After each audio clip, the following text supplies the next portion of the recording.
Trendsetter, I got style for you. Ain't seen you at the top, it's been a while for you. Big you up and they look down on you. Take one loss, no one's around for you. I won't stop, no, no, no, no, no, no. I won't stop, I won't stop. I won't stop, no, no, no, no, no, no. I won't stop, yeah. I'm so handsome. All in Carmines with my Benzo, I'm so fancy. No romancing. Got my baby and she right, she make you vanish. No time to play, got book dates. Had a plan, only had to wait. Always knew I'd make a way. Send a bill, they send a pay. Keep it real, keep the record straight. Keep it real, no time to fake. All authentic in my own lane. I am me till I'm in the grave. Trendsetter, I got style for you. Ain't seen you at the top, it's been a while for you. Big you up and they look down on you. Take one loss, no one's around for you. I won't stop, no, no, no, no, no, no, no. I won't stop, I won't stop. I won't stop, no, no, no, no, no, no. I won't stop, ooh, never panic. Get a worry, send it up and then advantage. Yeah, I can't stand it. Out of order way you move and see you scrambling. On offense, no defense. Stood strong, no weakness. Used to say I wouldn't beat this. Now they wish they could beat this. Tables set, now tables turn. God's plan, don't say a word. Know the price, cause I know my worth. My time, get what I deserve. Trendsetter, I got style for you. Ain't seen you at the top, it's been a while for you. Big you up and they look down on you. Take one loss, no one's around for you. I won't stop, no, no, no, no, no, no, no. I won't stop, I won't stop. I won't stop, no, no, no, no, no, no, no. I won't stop, won't stop.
Trendsetter, I got style for you.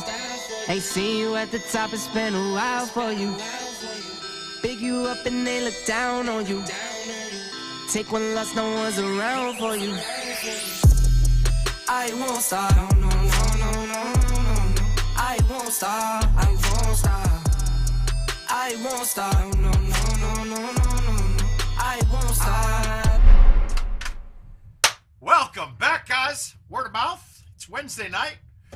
We're closing off registration for the end of an era Word of Mouth handicap tournament. We're giving away the machine. Well, not giving away. Somebody's going to earn this thing this next coming month or so, because it's going to take a while. I'm feeling we're going to end at about 150 total registrants. So we'll update those payouts a little bit and figure out. Oh, yeah. Oh, sorry, 1 second. 1 second, just getting a text.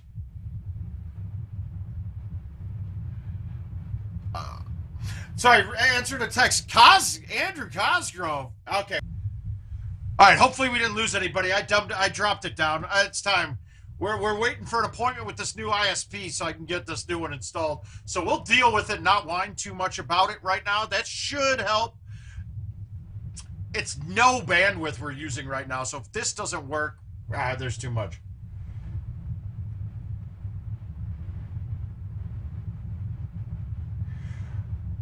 All right, so we got good news today. Doctor's appointment went awesome.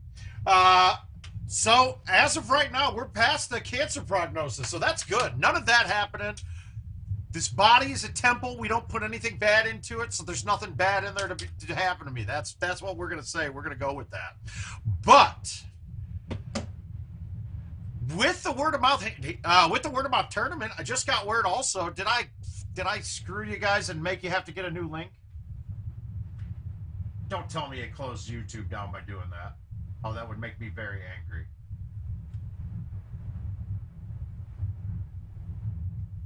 Can you guys hear me at all? I bet you do. You might need a refresh. Oh, ugh. Okay, good. Kaz saw that. All right, I think we're good. Yes, no, I don't need a drink right now. I'm drinking my orange drink. I got to be sober tonight because we're going to close down the registration for the Word of Mouth tournament here shortly. I said about 9 o'clock tonight. So those of you who aren't in and want to get in, please do. There's no cap. We'll just adjust the payouts. If you look at that, I was worried at first because I wrote the thing, but I only wrote that it's based off 128 players. I want as many as possible. So we're going to go. It's going to take a while to finish this. That's okay. But you guys got some time if you guys want to get in. Now, that was an awesome message too. Andrew Cosgrove is, he's going to be in Michigan for the Michigan Handicap Tournament this weekend. I'm personally going to head down to Peoria. Me and Jeremiah, we're bringing Iowa's World Qualifiers down to show them what's up down in Illinois. We're going to show B-Rob. We're going to show Daniel. We're going to show, you got Ryan's already seen enough. He was up in Wisconsin this week. But we're going to have a good old time there. Not going to stream it at all. I'm going to bring some equipment just in case. It's too damn hard to get it set up at a bar. I don't really want to screw with it and have to change things back when I get here. But right now, I'm just going to get loosened up on this event. Caesar? Okay, so Caesar's asking me what I thought about the Dexter, the New Blood ending. And to be quite frank, Caesar, I thought it was the best ending of a show in a long, long time. I thought it was phenomenal. I don't know how they could have done better. They left it. There's so many ways that things could go with Harrison. I got it. Just the internal thoughts. It's so cool the way it ended. I loved it. I thought it was fantastic. It's no Sopranos ending, that worthless pile of shit. But this was really good. So if you get a chance to watch the show, please do. Now, we're going to get warmed up here with this. I don't need a tea here. We're just getting loosened up.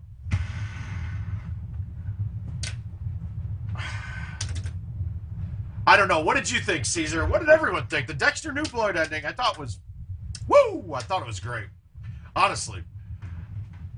I was floored. It was fantastic to me. But We will see. All right, let's go. I'm gonna get up a score here. I want to get up one score here. I'm gonna bang invites, but no drinking today because tonight I'm gonna go through. Ah, there's Andrew. There's Mr. Cosgrove. Yeah, you've known. I got a feeling. Gosh, I believe it was you. But do you remember the St. Louis tournament where we got? I think you got Aljaz. Take him down. Oh, yeah, I'll get Aljaz. No problem. That's not going to worry. But, Andrew, I believe it was you and me with, and I think it might have been Pony as well, where we were playing at the St. Louis tournament, and I think that I either lost a bet or just thought it was a good idea to buy the waitress's skirt and then wore it while we were playing. And then Gervais got on stage and sang Whitney Houston. So it was epic. That's how you play like a pro. You wear a kilt from one of the small waitresses at the bar while you get to watch Sean Gervais singing some Whitney Houston. It was a good time. So, and if I remember right, you were probably kicking my ass a little bit back then. Well, times have changed, sir. You won't beat me a game. I know you haven't gotten to play as much, but it's okay. I'm that good now. But I'm only saying that I'm that good because I'm an attention whore. All right? And that's what I'm here to do. I'm here for attention. But you know I love you. So if you start coming this way, if you want to come straight here, you got a place to crash. My wife will love you. I love you. I can't wait to see you, my man. But let's get back to it. I'm going to get warmed up. I'm going to bang invites. And then, like I said, after the stream tonight, I'm going to sit down. Normally, I like to sit down with a PlayStation, but no, not tonight. Tonight, I'm sitting down. I'm going to take the computer upstairs. I'm going to even bring a charger with me because it's going to be some work going through and setting this up. At one point in time tonight, I'm going to need somebody to randomize this spreadsheet for me just so we get an order that I'm not doing, and then I'll throw it in there. We'll get, and it's just so I'm doing I'm not going to be a part of I don't want the brackets to be me doing it. Okay, got it, Neil. Good. Cool. Maybe I'll use it as a bag of... Let's go, Brandon. There we go, Dave. Hi, buddy.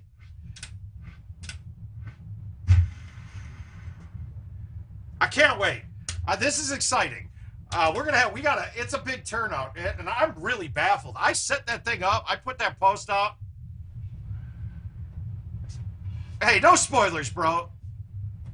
No, the whole premise is that new blood, dude. New blood. But I don't think they're going to go anywhere with it. I think it's done, and I think it's a great ending to be done with. I thought it was fantastic. I thought it was fantastic, damn it. And I think you're wrong, Caesar. So that's okay, though. We can agree to disagree. But as long as we agree that's because you're wrong. Very simple. Simple math. But we're going to bang some invites. Oh, wow. I'm warm. I'm warm. I don't want to play events. I want to play these invites. We got lots of them to knock out. I'll play events on my own. We've seen it enough. But I will say this, too. While filling this, I called IT to ask. Well, I didn't call. I talked to Kevin and Adam. I have not watched Yellowstone at all. That's going to be next on our list. We're still watching. We just watched season 5 final episode on Dexter just now tonight. They said I didn't want to play this. Shit. But, so we're going to finish that off, and I think Yellowstone might be next. All right, let's look what we got in invites. But, man, back to it. I was talking to Kevin because it's a real pain. So it's got a max of 500 friends on the app. And so I have to go through and delete people I haven't seen in a while. And... yeah, Neil, you've already been down the whole time. I'm almost positive. If not, I will make sure you're there. But so I said, I need to get this thing to be better. Like, I need to have more friends on there. And obviously, we all need more friends because I was having to delete one to add somebody. And then, sure enough, the person that I deleted would be... the person I deleted would then say they wanted into the tournament, so I'd have to have them re-add me. And I felt stupid for doing it. You should. Absolutely should. And in fact, if you have watched the original, I would recommend a refresher because you will get a spoiler or two in New Blood, like, or lead you to believe spoilers. Maybe not an exact spoiler, but there's stuff that I forgot about from the show that I was like, oh, that happened during flashbacks of the New Blood. Watch the original first. As a standalone show, it's fine, but you need to watch the original first.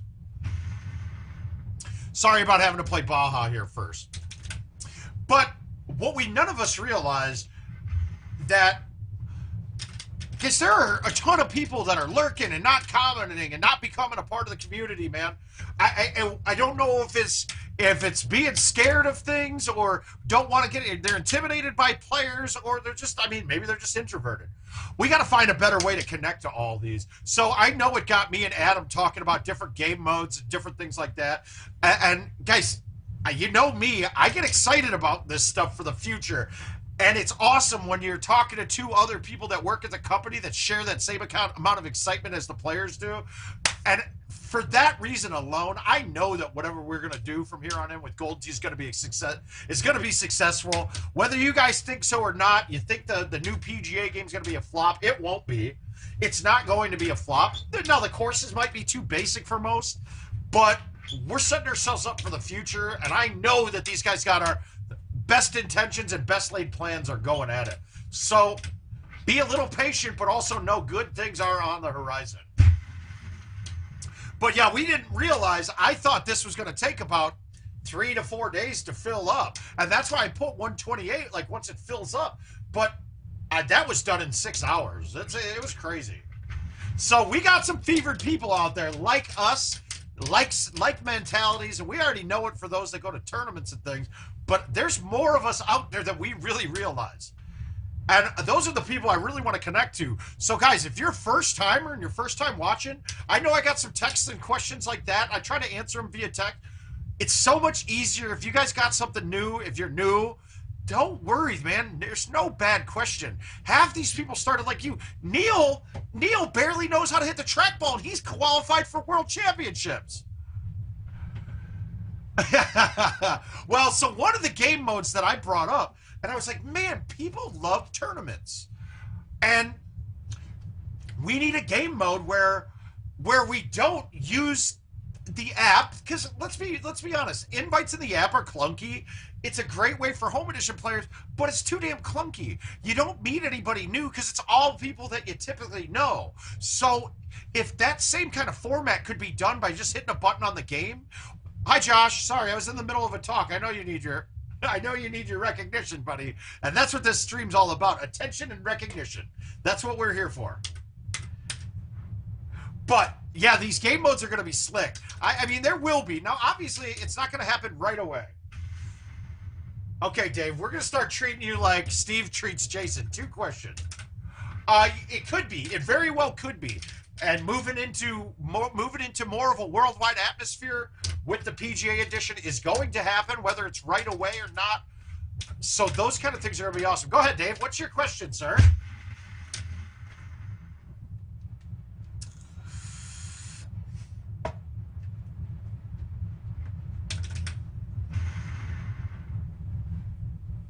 I need your question. I need that question. I need it. I can't have dead air, Dave.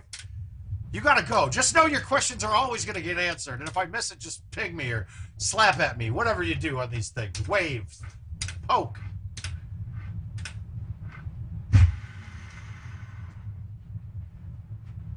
All right, Dave doesn't really have a question.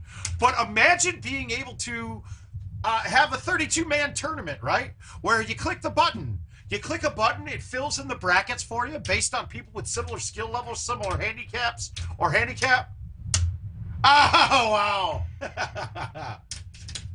No, Jeremiah's going to do what he does, and he'll go and he'll shoot well like he does at every tournament.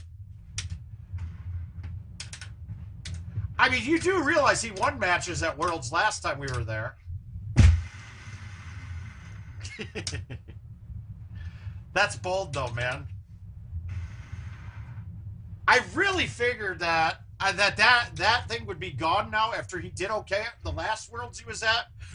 He did finished in the same spot as you in in St. Louis, the only tournament he gets to go to. So the boy can play. Well, the funniest thing was the first game. So we played on 2 machines next to each other for a lot of it. He went and played solo for a bit too when I didn't want to go to the bar yet. But the first game that we played, it's kind of shitty the way that it is with tees. But I would play my guy first, and he would basically be looking over and see where I moved it on the tee. And where my shot meter pointed me off. If I hit it straight and he saw that I missed it 3 feet right, he was able to move the tee right there, like right live as I'm doing it. So it's much even easier when you're doing that on 2 different machines than back when you could play 2-player games and skip turns on events. Now you can't skip turns during events, and it's a good rule, but it can lead to an unfair advantage if you have 2 machines side by side. Which is kind of, but eventually he played more games than I did, so we got off pace, so he couldn't do that. But he shoots a 3-better his first game, the first game he played on events, and I shot a 2-better at the same time. But and then he went through, got like no more scores up that day after we played maybe 20 games. Went out the next day, he threw a bunch of 2-betters in. And a 3-better. So he's had 2 3-betters and 2 2-betters right away and had like a clean round. He didn't have any betters. And he's sitting there stressing on Sunday like, I can't hit a 2-better. I can't hit a 2-better. And he finally gets one after like 4 or 5 hours of playing. So it got me reinvigorated a bit. So that was kind of cool.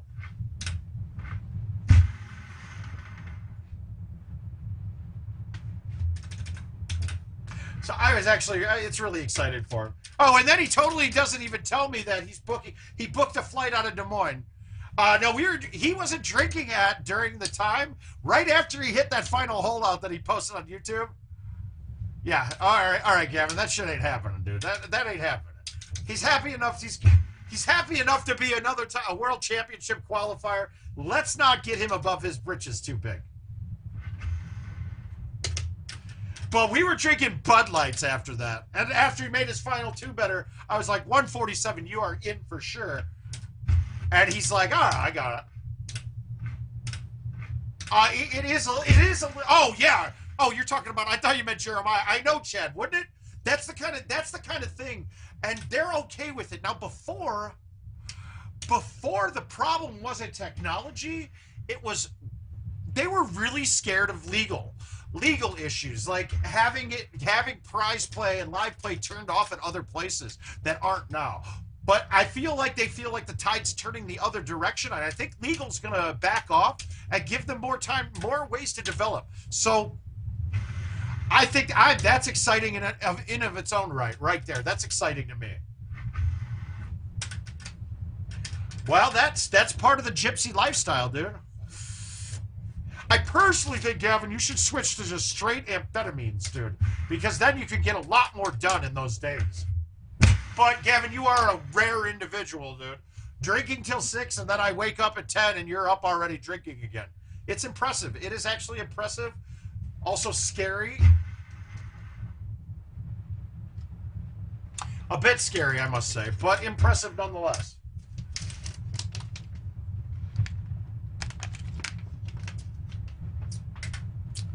Oh, yeah, I'm just super relieved. But I'm also going to be, yesterday was kind of stressful. Like I said, I wasn't expecting that thing to fill up that fast. I thought it would fill up pretty quick, but I thought it would take a good 2-3 days. No, dude, I really couldn't get off my phone yesterday. I then woke up at 9 to my messages pinging like, hey, I want in on that. So then I figured, you know what, let's not cut anybody off. Let's just bump up a little bit of payouts and add everybody that comes in. We got a couple of heavy hitters in there. We got George on Cock and Balls. He's in. He's joining in. We got Paul Anthony Luna. We got another Worlds qualifier from Houston down there too. We got Sean Tickner in the event as well. And then we got one Mr. Andrew Haas is joining in on the fun too. He's not on the Facebook anymore, but he sure does like to play some golf. Well, my belly might not be gone for good. I actually, the last couple days, started gaining a couple pounds back, But obviously, I don't want it to come back. I really want to figure out what the hell made it go away and what sickness that I had. But it wasn't cancer. Well, it's not cancer, so that's a good thing. We got some other tests to do and things, but we're out of the woods for me being in the bad stuff. I mean, really, from the PET CT, the only thing that really lit up was my back went crazy. Brendan, I tried to find a way. I wanted all you guys in. There's just not a legitimate way we could do it.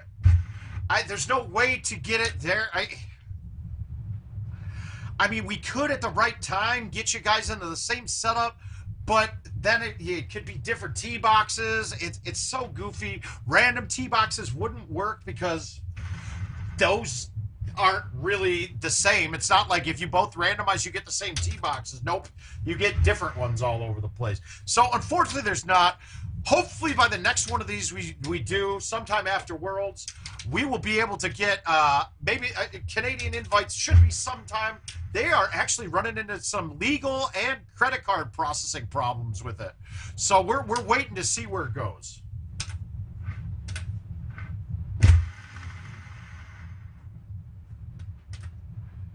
But trust me, don't worry. I mean, guys, if you think that IT's sitting on their thumbs on this stuff, if you add invites to a place, you make more money. They make more money. So it's not something they don't want to do. Just know that it's trying to happen, and it is coming at sometime soon. And I'm going to say soon, that is one thing I really wish they wouldn't do is, yes, sir, there's another one. We got Chad Fisher, Texas. Chad Fisher, Iowa joined in too. So we're going to have him too.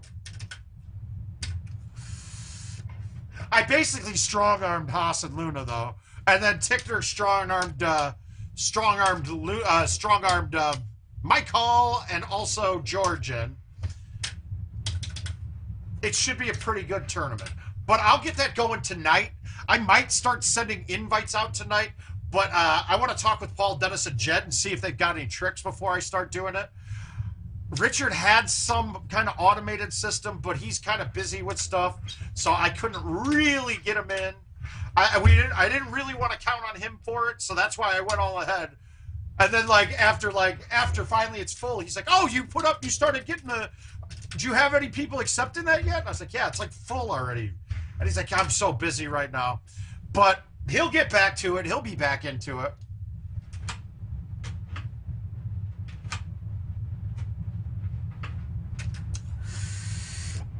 We're going to knock out these two.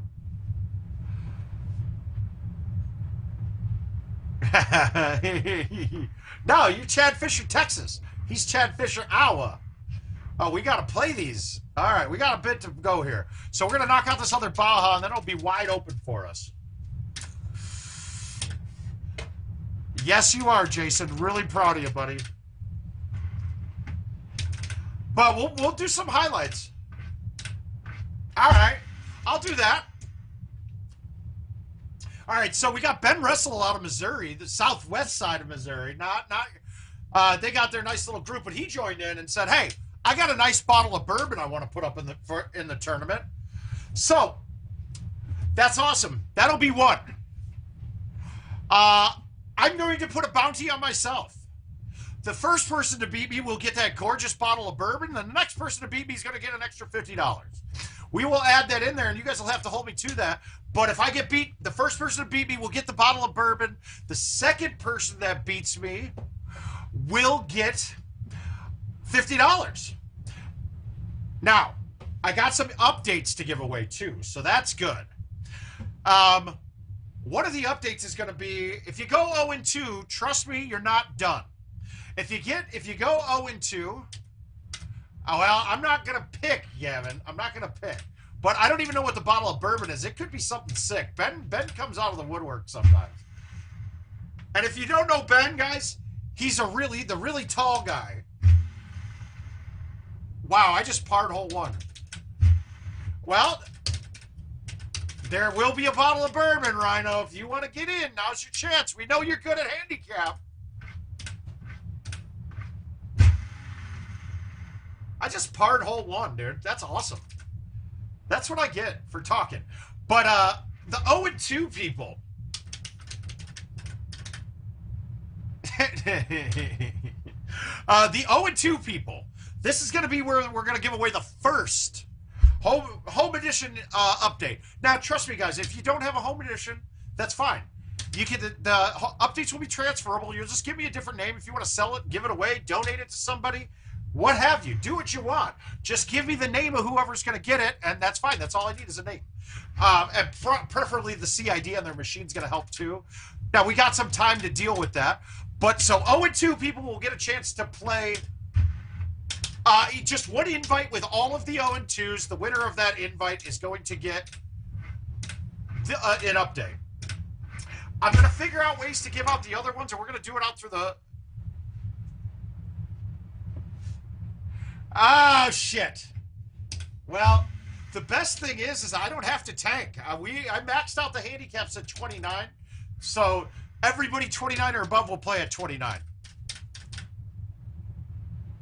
Now, these are not locking throughout the tournament, though. So you're going to have to, and this is why I don't lock it at the beginning.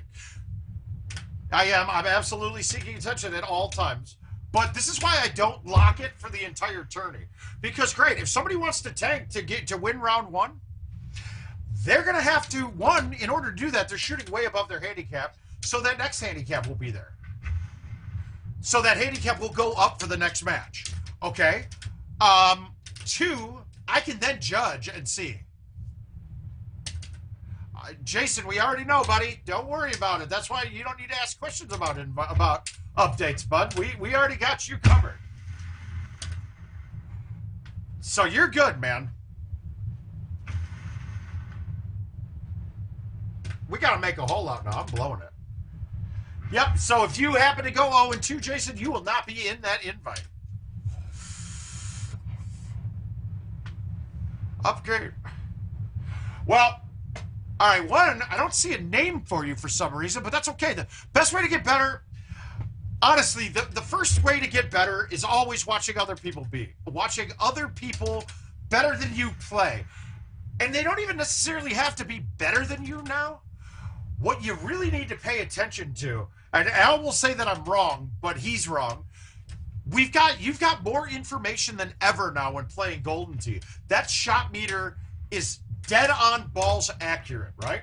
It's telling you what the game is reading. Well, for the most part, telling you what the game is reading. It's giving us a shot before it goes into the game engine. The only things that the game engine doesn't see is outside of the A and the C. Otherwise, though, it's dead on balls accurate. So you can mimic that very well. You can mimic that tons. Now, what Neil said, go and play with a group near you. Cool. What if you don't have a group? My next thing would be to join the Discord server. You have to get up to date on them, right? You're going to have to get up to date on your machine. And that will remind me, guys, the update that you will win is a 2021 to 2022 update. There might be some other things we have to do if, let's say, you won the update, and I don't know who that is because it's got no name next to you there. So I do apologize for not calling you out. But if you happen to win one of the updates and you're on 2020, not 2021, we will have to get you. We will have to do some work. It might cost you a couple bucks on top of it. Chances are I'll be able to pull and say, hey, he's only got 2020 on his machine. Can we get him can you get me a 2-year one? And I'm sure Adam will go, God damn it, Mouth, you're always asking for shit. But yeah, that's good. All right, so A1s and C3s, we went through this a bit, and I did go on a long diatribe on Facebook about this. And I've been saying A1s and C3s are actually broken, right? And that's a yes and a no. The reason why I say they're broken is because they cannot be consistently hit. They can't. I mean, this may sound like an attention whore and braggadocious, but there is absolutely zero doubt that before we fixed the 120 glitch, I hit A1s and C3s better than anybody. I could always max them out at 158. I could do I could be blackout. I could do a nice Michael Jackson spin. I could hit it lefty. I could hit it righty. Yeah, you might want to jump out. You might want to try look and see. Click in the if you're watching on your phone, it might not be logged in, or on your TV, it might not be logged in either. But that's okay, Michael. But the A1s and C3s, now I've kind of changed my thinking on this. I don't think they're broken, and I almost think they're functioning as intended. Because can you still hit a 158? Yes. Can you do it consistently? No. And is that a feature or is that a break? I kind of think it's a feature because that's the kind of shot you should not be able to hit perfect every time. If we compare it to the real golf, which we shouldn't in Golden Tee on all things, but it would be a hard thing to accomplish all of the time. So, my guess, Jared, you're hitting it outside of the 3 too far or outside of the 1, so it's not reading your shot. It's not reading your shot the way it should be. And when you're going outside of the 1 or the 3 or outside of the A and the C, it shows on your shot meter that it's there, but technically the game isn't reading it until it's inside. So imagine if you hit it at 158 outside of the 3, and it has to wait that small amount of time for the ball to slow down and come back to the middle. That would give you a lower reading. So when you're doing spinners, spin it, get it full. If you're doing a spinner on an A1 or C3, your first thing is, okay, I want this to be full. I want to hit a full C3 or A1 or have the opportunity to. So I'm going to make my pullback towards choose club, knowing that all it has to be is outside of the C or outside of the A. Once it's outside of those, it's fine. Your reading's maxed because the max reading on a pullback to the directional is to the tip of the A or the C. So I'm going to do my spinner, and then when I'm hitting the ball, I don't want to hit it outside of the 3 or outside of the 1. I actually want to hit it inside of it, maybe 10 degrees, maybe a couple degrees, and I'm 5 degrees, but barely inside, maybe halfway inside from the tip of the 1 to the inside edge of the 1. Because when you're doing that, that spin, by spinning it directionally, when you're coming forward, it already has that the x-axis roller moving right to left or left to right because you're spinning it. So if you actually come through directly at the tip of the 1, well, that spin's going to actually make it pop out directionally farther than you want it to. Now, after that, we all think it's a hammer on C3s and A1s before it used to be, because we would hit it harder than the game intended. It would force it to go, screw it, we're going to give you the max. Good. That's not how it works anymore. It takes 2 readings. So by hitting it outside of it, that second reading is going to be dramatically lower than how you hit it. But if you're going way above and outside, it's not going to read it either. So I've come to find it as more of a touch shot than anything. It's a hard touch shot. It's hitting it hard, but you can't hit it as hard as you possibly can, or at least I can't. Somebody who's getting 158s all the time might just be hitting at the maxed out speed that it's perfect, like they don't go much above it. All right, yes, Dave. Yes, you're next, sir. How are you doing?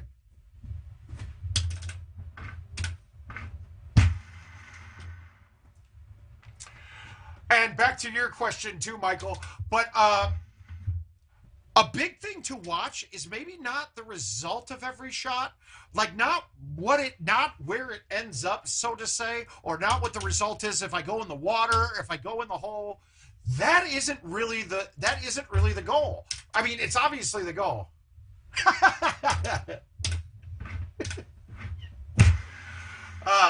Dave, he got a hometown discount, dude, since there was no travel involved. The best thing is, though, that Jeremiah was actually in Florida while this happened. He's just really good at playing in 2 locations at once.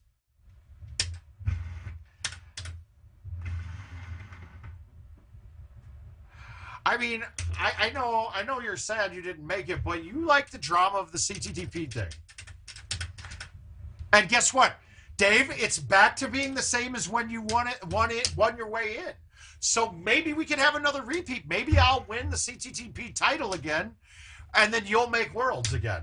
We could have it could be a repeat, like Groundhog Day.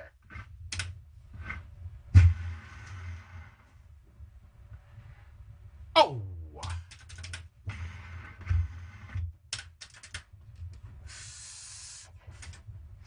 Now, I really hope that Dave's just joking around. I think he's met Jeremiah and he knows he can play. So, really, Dave, really, yes. And CTTP will be going back to that for this tournament. Well, you don't have to win, Jason. And I got a feeling I'm with Danny Boy. There's probably going to be 4 or 5 of them given away on site, is my guess. Right now, they said it was 2 to start, but I think people will be I think some people will withdraw. I think COVID might catch a couple people. I mean, what if there's a chance that I mean, what if we lose multiple people with COVID right before the tournament?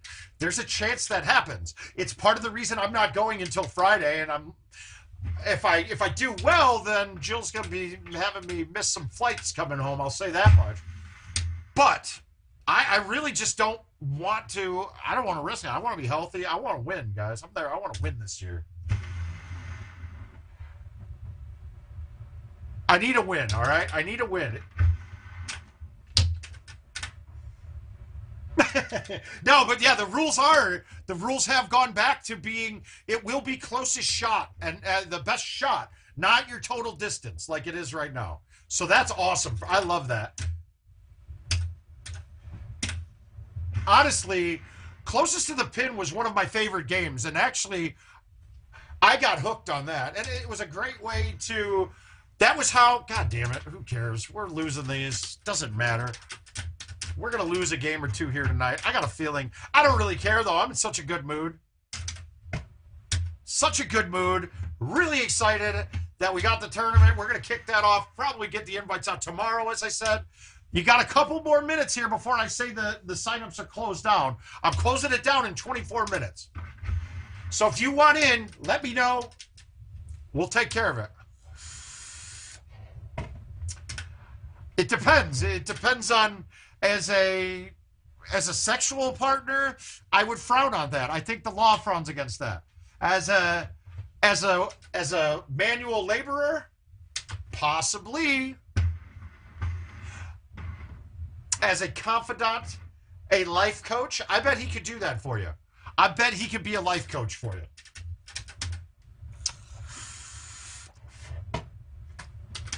All right, here we go. We got some good ones. We got, oh, okay. Let's break some records here. Let's go better than par. My bet here, I'm going to put an over-under at 25.5, being that par is 26. Being that par on this course is 26, a lot of people think this is the hardest course. I will take a few bets here. Well, the last one I won was St. Louis 2018, I think, 2017. Now, I on top, without counting things like local tournaments and things like that, I mean, I win a lot of those. And actually, I won out of the 64-man double elimination online non-handicap brackets. I won 4 of the first 5 of them. And that wasn't scoffing. That was Luna, Gossett, Haas, Lemon, Demko. I mean, it wasn't a weak ass field. This was top tier competition. Yeah, I haven't done well in them since. But Chad, I think this is going to be the first time I'm feeling super healthy at a tournament in a long time, which is going to be awesome. Being that the epidural's got my back feeling all right now. 2018, thanks, Paul. Oh my God, he's done it again. I'm glad you guys aren't taking bets because I'm going to fucking shell this course. Whoa! How about now? Are we good now, Caesar? Hole 2?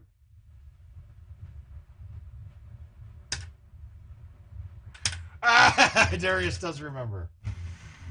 Paul, I'm sure you had a great time. Congrats on your Raiders, man. That had to have been awesome. You and Laura both look very beautiful.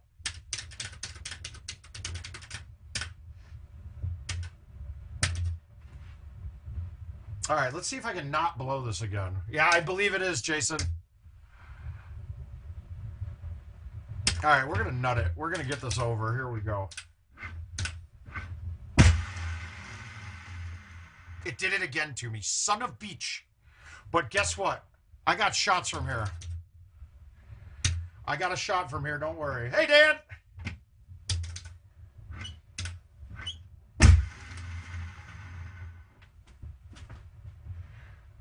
Gotta make a putt. I'm happy with that. I missed it. No, he did not. He nailed it. Yeah, that stadium looks sick. All right, we got a good look here. Ooh, that's actually not a good look. I don't think I can hit that far enough to get over that ice bomb. So I'm going to play this the way we used to play it. I didn't catch the line, did I? No, we're okay. We'll make a chip.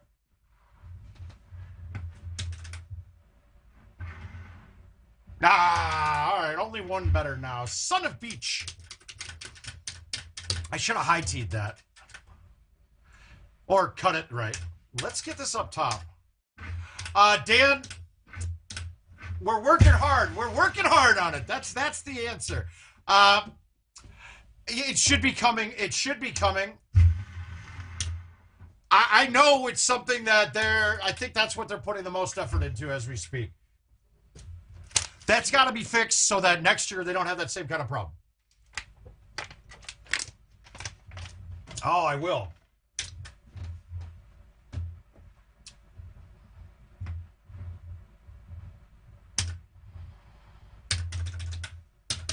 Travis. Hi, buddy. Oh.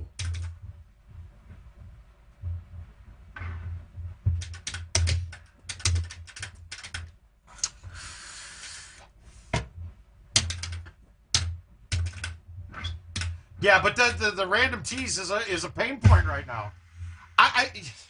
Look, I think they know as well as we do that they need to update some tools on their end.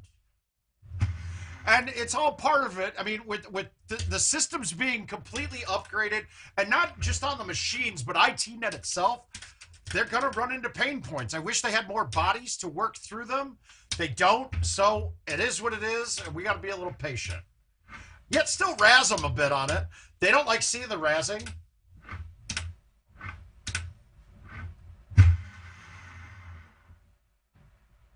Oh, no, I'm on the snow.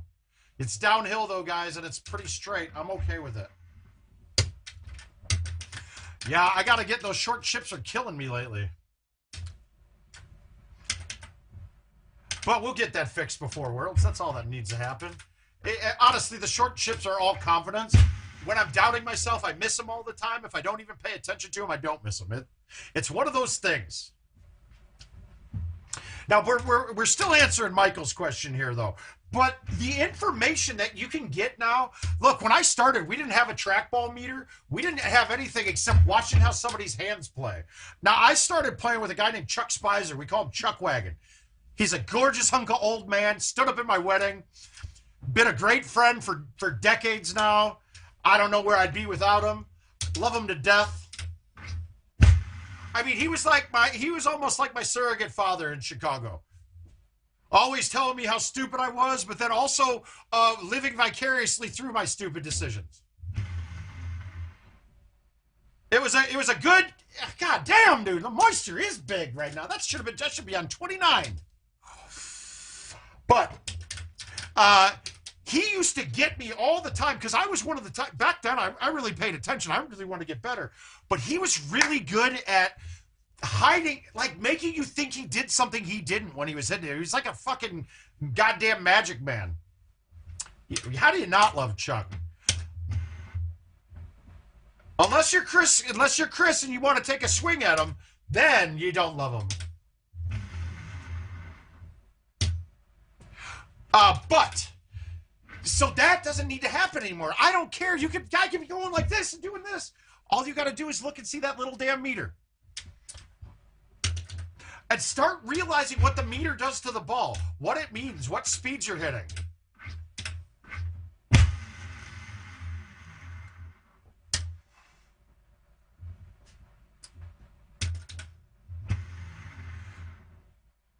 And that's really it. Shot meter tells you everything about how the ball was hit. You also want to pay attention. And Michael, one of the things you're doing, right? Yeah. Oh, or if you guys have gotten to play with Russ Green, he swings. I look at how he swings at a golden tee ball like Charles Barkley swings at a real golf ball. The problem is he's repetitive and it works for him. I can't imagine it. And if you were learning to play, I would tell you never to do what the fuck he's doing. I would tell you to do it Do it a more consistent way. You got to ignore people's ticks, like me resetting the ball. That does nothing. It's nothing. It's just my head game. And if you ask people, they made me one game play with not resetting the ball. If I did, it was a penalty. Dude, I looked like I had some serious muscle degeneration going on in my body because I was all over the place. Had no idea what I was doing. So these ticks that I'm doing mean nothing. All that matters is what happens on the ball, right? Oh, yeah, dude. Eddie G, and it's funny, Eddie G and I have some very unique ticks, and we used to go play a bit. Right on hole 14. I never do Caesar because there's a lip in front of it. It takes away a way I can't attack it quite as much. But it's fine. A lot of people do. And plus the layup spot, back when I played balls that had full wind, the layup spots over there might not have been available because of the wind cutting into the ball too much.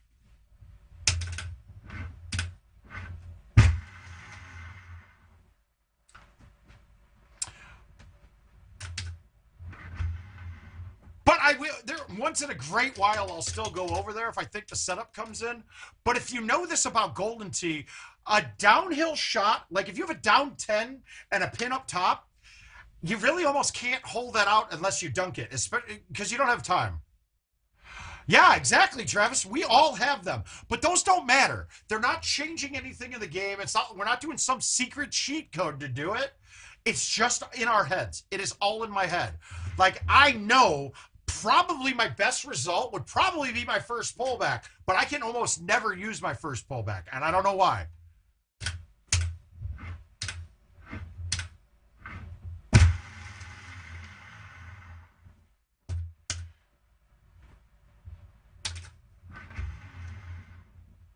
Boom. But back to it. If you have a down 10, let's say, or a down 8 even, and the pin's up at the top and you've got an outwind, you can almost not get enough. It's almost impossible to get enough backspin to pull it back into the hole unless you land at the hole. You'll see it on that Onse par 3 that was hole 1 of the event last time. Like, how many times did you have that dead on line and you just couldn't bring it back to the hole? Now, mind you, that was uphill and a lesser downslope, but then you're just changing the trajectory of it. So at that trajectory going forward, it just can't backspin enough. So ways you can get around that: club down and overhit it so you barely get it to the hole. Big Bob, yes, Big Bob. Clint Drover got to play with him a few times. He's from Rockford, Illinois. So absolutely I did get to play a few games with him. Hell of a player. Hell of a player.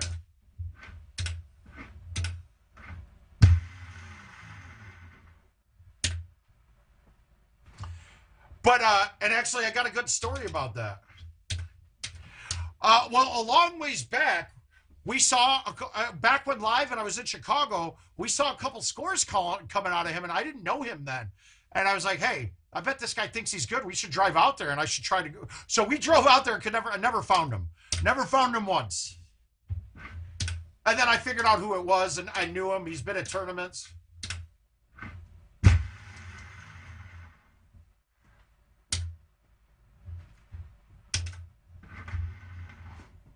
Wow, I missed that. I thought, shit.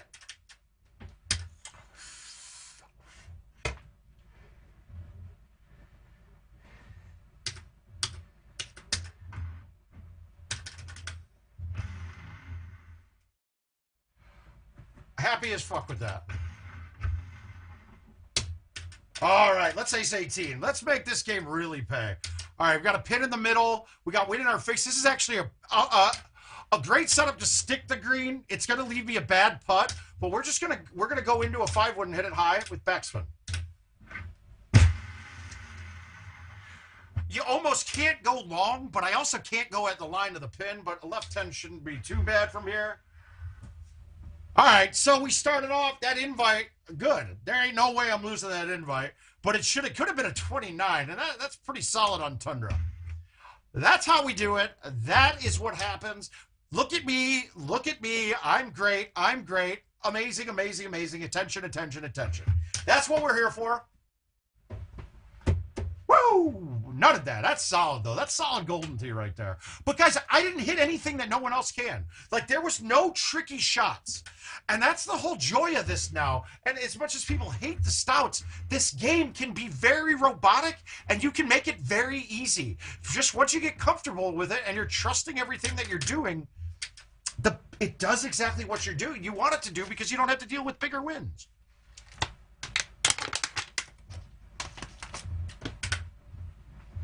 All right, so this pin is way in the back. I don't have a shush for this. I'm just going to hit this ball up there. I can't shush this. I want to leave this back a ways almost, so I have a choice between a 9-iron or a G-wedge coming in. Like, this is actually going to be good. I should be about 85. 82. God damn it. I'm so wrong.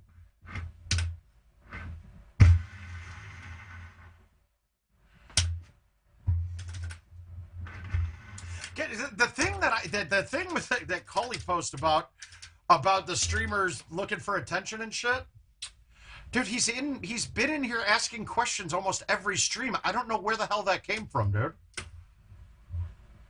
I couldn't quite figure it out, to be honest with you.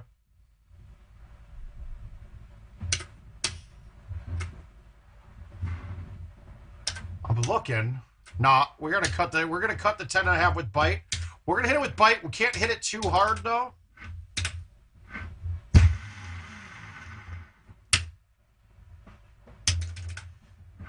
Yeah, we called him Big Bad Bob, Chris.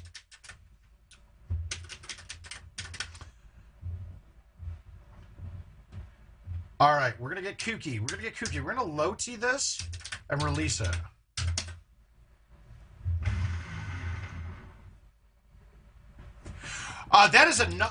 That is another thing too, Michael. Start figuring out your tees, the highs, the lows. Get used to the distances. If you listen to me when I'm doing these, look, I make it easy so that I can't possibly fuck something up based off a distance. Cut shots are a little different. This is going to be a feel thing for most. I don't like hitting this shot with the 3-wood here. I would rather hit this club, but the 10.5 cuts a little bit more than the 3. So I'm actually going to hit the 3 and play it a little firm with bite.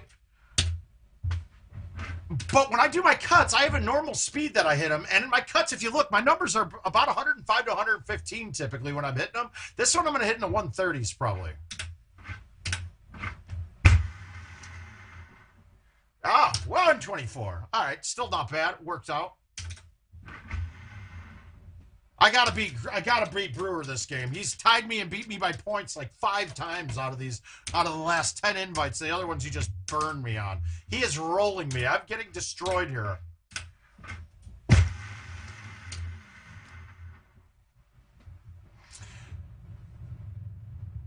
And then the other thing about getting better is, don't necessarily worry about the results. Look, if you try doing something new that you haven't done before, your scores are going to get worse until you get familiar with it and it clicks. Oh, wow, that was terrible. What a bad effort. All right, I can putt, though, a little. I can putt a little bit.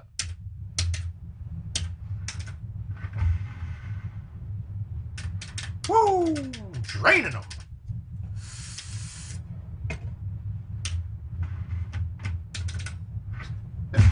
Oh, you're talking about, I know, but it just, I don't get it. Whatever, though, man. Different. I don't care. That shit don't bother me. It cracks me up more than anything.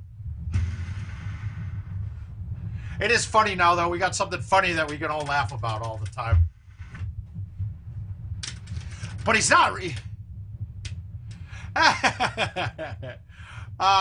It could be Dan. Shit. I don't know, man. Tropical's a very, very good course. I know people don't want to play it in the handicap matches, but for me, the only course I really don't want to play in a handicap match, being the higher handicap, let's say, I really don't want to play Baja, even though par is higher, but Baja wouldn't even be my worst. Once is probably my least favorite course to play in handicap.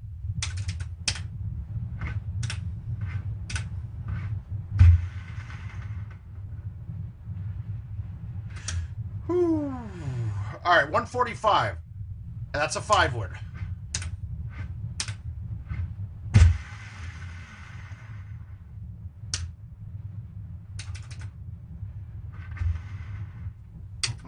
Yo.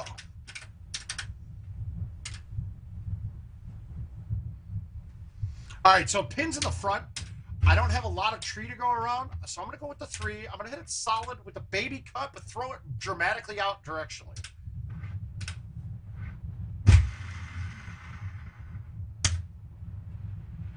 Now, I could have hit that softer. I knew that, but I did not want to go short. I wasn't going, I don't think I could have gone long unless I monster hit it, but short was going to be my problem. So I played that one kind of safe.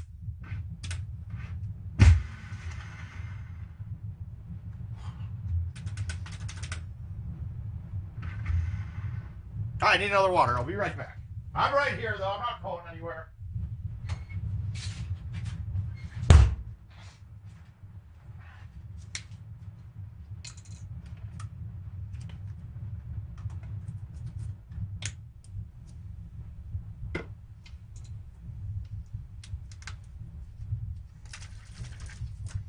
Yeah, Tropical can have some bad setups. Like, okay, this isn't the best look on this hole.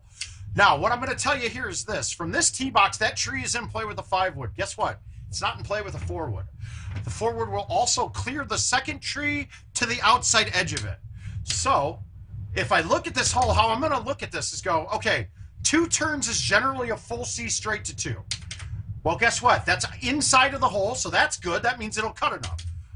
I got a little wind pushing the other way, but not enough. 3 wind isn't going to stop it, so I'm going to move it all the way here. I'm going to hit a full C. Straight.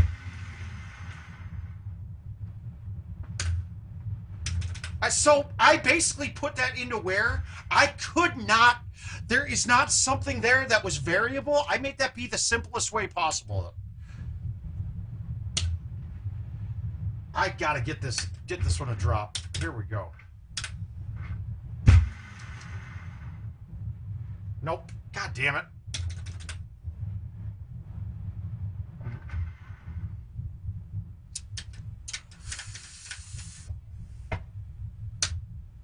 All right, so another one. Let's get it to where we can't fuck it up. We're not going to hit a high tee here. So this is in between 2 clubs for me. If I murder this, I think I could fly it. But this one I'm more likely going to be short with. I'm going to go with the 9.5 with bite. And the 8.5 with bite. And I'm just going to hit it solid. I didn't crunch it. 137, just a little bit off the max. Now this hole is the reason I choose to play a 3-driver bag on this. And hole 1, the chush is nice to have 3 different drivers because most of the time you're chushing from a long distance on it. And wind isn't going to be an issue, but I want that speed going into the hole that I hit at my normal speed, and it can't roll over.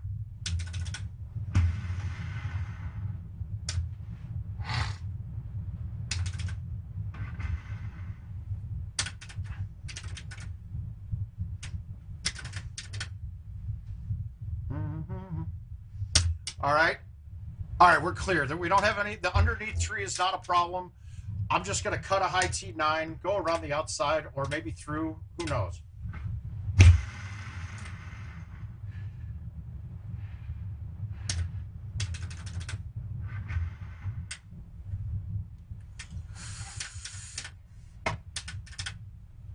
All right. God damn it. I really like bombing it straight down the top part, but this is a really tight fairway today. We're going to try it, though.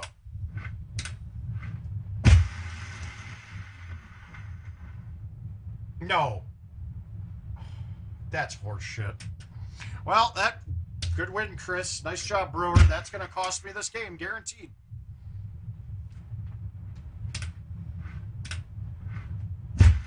Now, I could have laid that up short up top, but that was almost just as bad.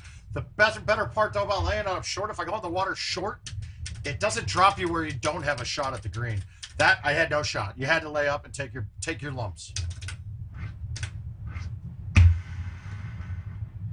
Dude, I cut the shit out of that. What the fuck?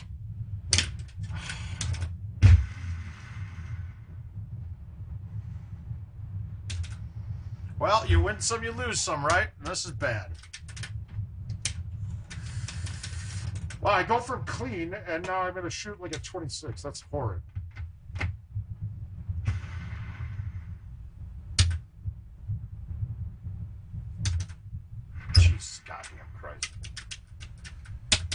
That's embarrassing finish. 5-4. Ugh. Ew. Yuck. All right, now we're going to get into some older courses here. And I got some matches to knock out too here from other people's tournaments. We got one going by Tim Juhas. And we also have one going from Paul Dennis. I don't know if one of these is Jetty's as well, or if there's one still going. I might have gotten knocked out of that, but I'm going to win some of these coming up. And actually, I'm going to win the word of mouth tournament too, so get ready.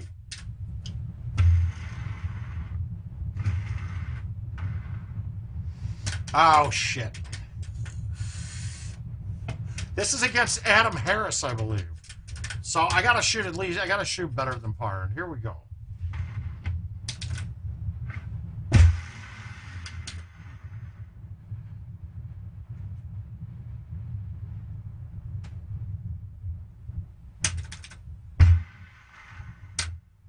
Oh, no, it's Chris Brewer. Brewer plays that course 28 to 30 like every time. I haven't seen him shoot worse than that. The thing with Brewer is he doesn't miss that shush on one hardly ever from what I've seen. So that's big time. And he doesn't do stupid shit like he did at the end of that game. All right, we got to get a hole out right away.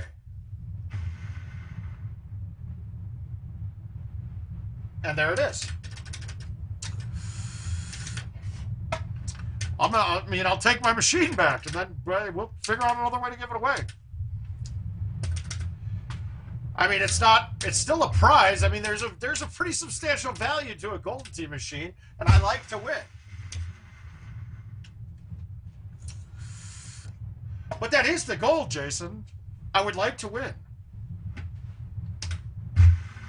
I don't think I mean, it's not like this is a raffle. I'm not going to win my own raffle. That would be bullshit, because I could rig that. Can't rig match play, though.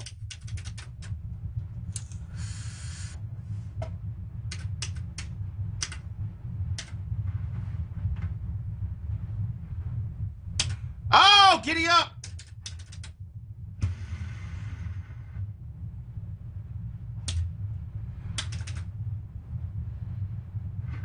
I think I'm going to have to just put Caesar into my tournament. Learn this shot too, guys. What do we always talk about? Shots on the being level, right? So on this, I can put it out in the fairway and have a 5-wood on the uphill that I got to play a sweet bounce. Jason, all I want you to think about with every invite you're playing is think about how you've lost the last 9 of them. That's it. That's going to make you play better. Uh-oh. Oh, shit. Hi, Sean. We got a 2-better rolling. We got a 2-better. Eat shit, Adam Harris. I'm still mad at you for beating me in Florida when we all figured out how good the stout balls are.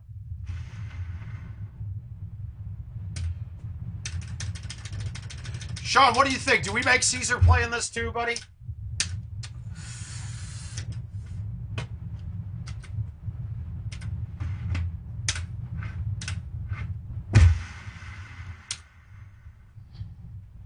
He can't see your post, though.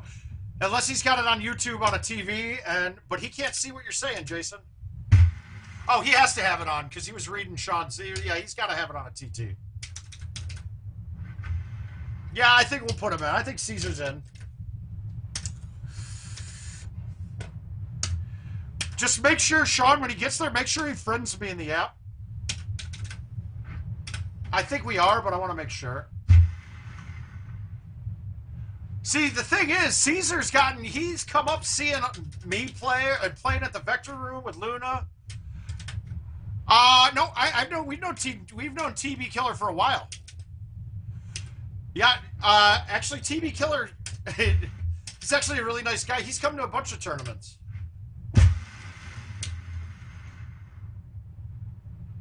Yeah, and he can play. He's very robotic. He's very similar to Jeff Sudiak in that way. A little bit more, maybe social, maybe anxiety issues or social issues. Really nice guy though, but not and whether he's shy. That's very true.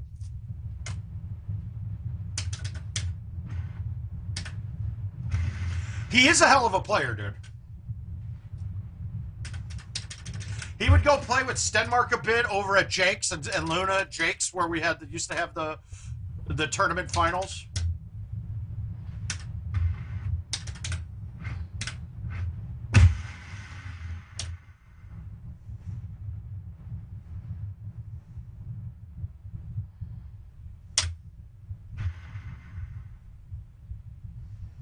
God, I'm just dialing it up right now, guys. We're getting in yet.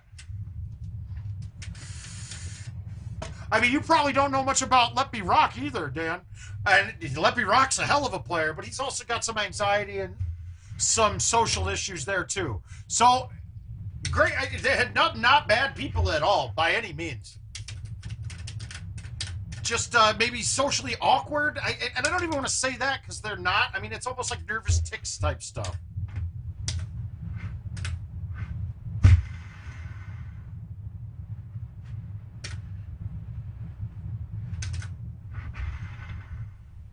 Wow.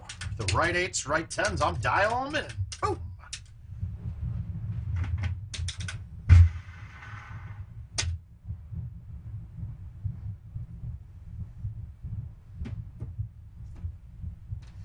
And who knows? Maybe it's not even any social issues. Maybe they just don't like people. I mean, that certainly can be a very, very good reason not to come out as much. I mean, when I don't like people, I go to those places specifically. Because I know it will make those people more uncomfortable than it will ever make me. I'm just an ass. Oh, good.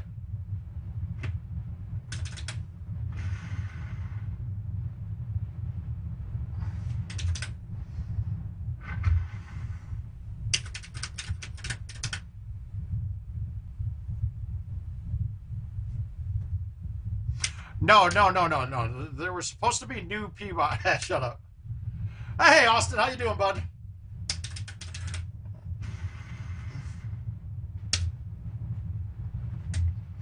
But why did IT? So in their test environment, the random teas were working. Unfortunately, their test environment was based off of the newer system, and it did not carry over to what we see right now. So with the and they just haven't been able to figure out what the hell's going on in their test environment, that it's showing that they are playing the random tee boxes. And that, I mean, that's as basic as I can get with it. I'm sure there's more to it than that. But a lot of the times and stuff, in times like these, it's trying to find a needle in the haystack. Much like, but that's why I say the systems need to improve, and I'm sure they're doing it. Yeah, today was a good day, and that was a good day, too. We got a 30 on Baja. That's good. Eat shit, Adam Harris. That should be a win, I believe, unless Adam decides to make me really hate myself.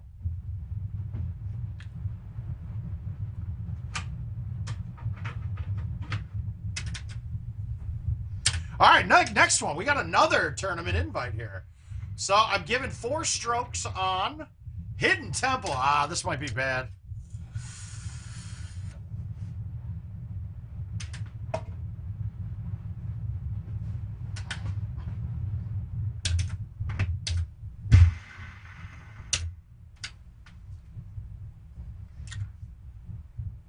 Absolutely, Austin. And right now would be the last chance you could get in. It's roughly, if you want to get in, it's $40. There's a ton of other prizes in it, but the main prize is, the top prize is my machine.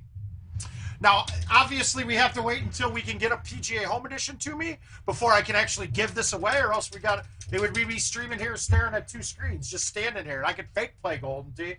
I might have that old Radica plug-and-play game that we could stream. That would be fun.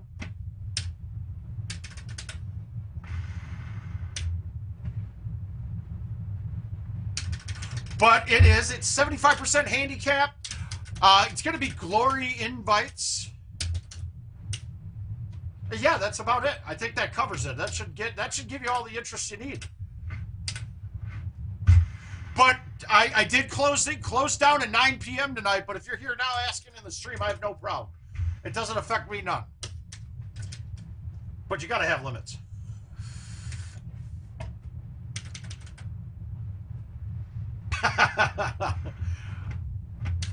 Okay, so stream. I'm gonna stream like 10 dunks. Good.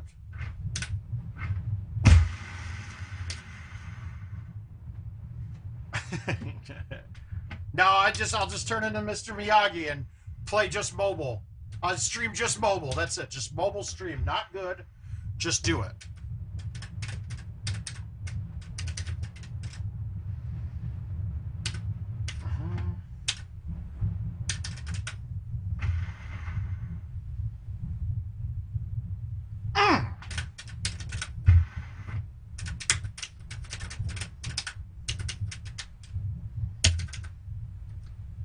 So this is an interesting hole with the old tee boxes back. Yeah, please, Austin, I will put you in. That's perfect. I got the list up, pulling it up right now. Make sure we're friends in the app as well, Austin. So get me a friend request.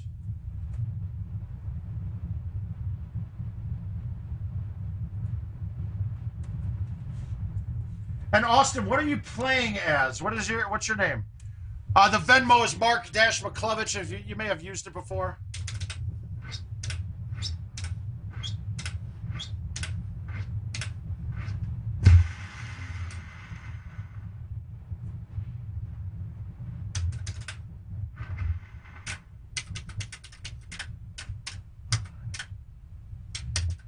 All right, so I'm going to the strip. Never. Never.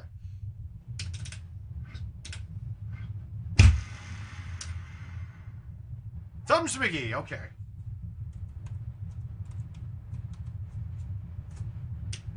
Oh, shit. Do I dare go right down the middle? Do I try? Yeah, what the hell? Let's do it.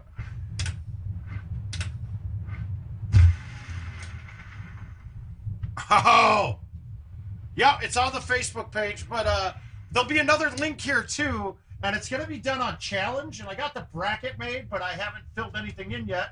So we're going to be looking at, and I'll get this posted on it, but it is /mouth end of an error. It's going to be, that's going to be the link for the challenge bracket.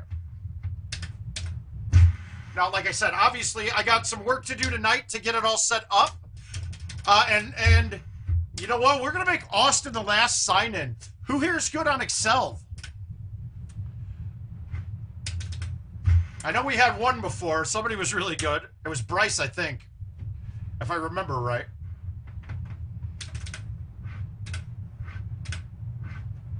Might have been Teddy, actually. Now that I say it, I think it was Teddy Jones. I don't remember yesterday, though.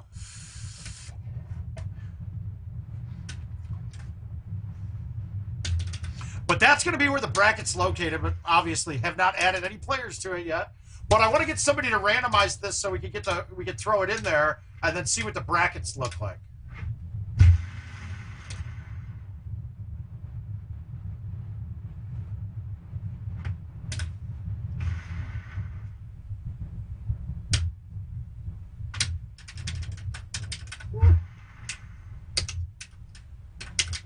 All right, so we got no Excel gurus here. That's awesome.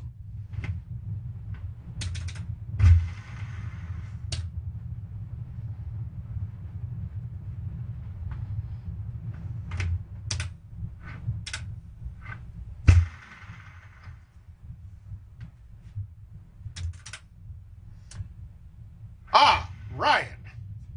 Very good question. At the end of this game, I'll pull it up, but we can also send it to you if you want to message me directly. Actually, you know what? I got an idea. Let's see if I can get to the stream. Nah, shit, I didn't want to do it there, but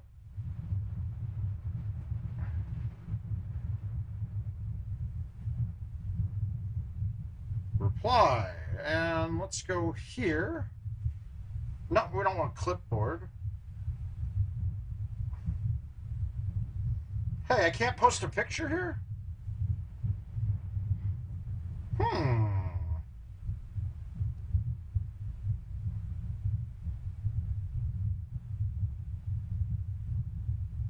Let me just go here. Let's message you directly, Ryan. I'll have to get an image up here that I could use and quickly pull it up.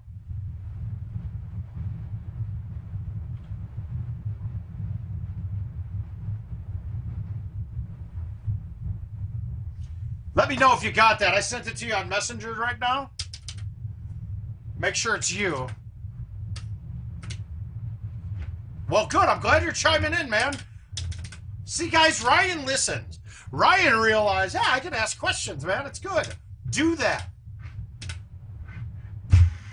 Now, what I want you to know when you're creating a bag, all right, great. Luna can show you his bag. I can show you mine. But if you're not comfortable with the clubs like Luna's bag, I wouldn't like, because he probably plays more hybrids. I'm not a hybrid guy. And mainly that's because I've gotten used to... Oh, you're welcome, Ryan. Anytime, bud. But mainly because I chipped with the 5-iron. I chip with my 5-iron, right? If I switch and if I put if I went to hybrids there, my gaps end up being 30 yards most of the time for 2 gaps. And at 30 yards, that kind of gives me less play and less options on shots. It means I get locked into a certain club, and I don't like that.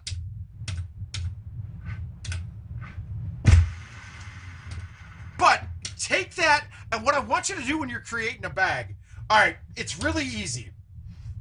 First, the club that you chip with, your favorite club to chip with. I hope that your base chipping club for most of you is your 5-iron. Maybe it's 5-iron through maybe 5-iron through maybe 6 hybrid, let's say. But typically your base chipping club for most people is going to be your 5-iron or your 5 hybrid. When you get lower, you get some speed issues with it.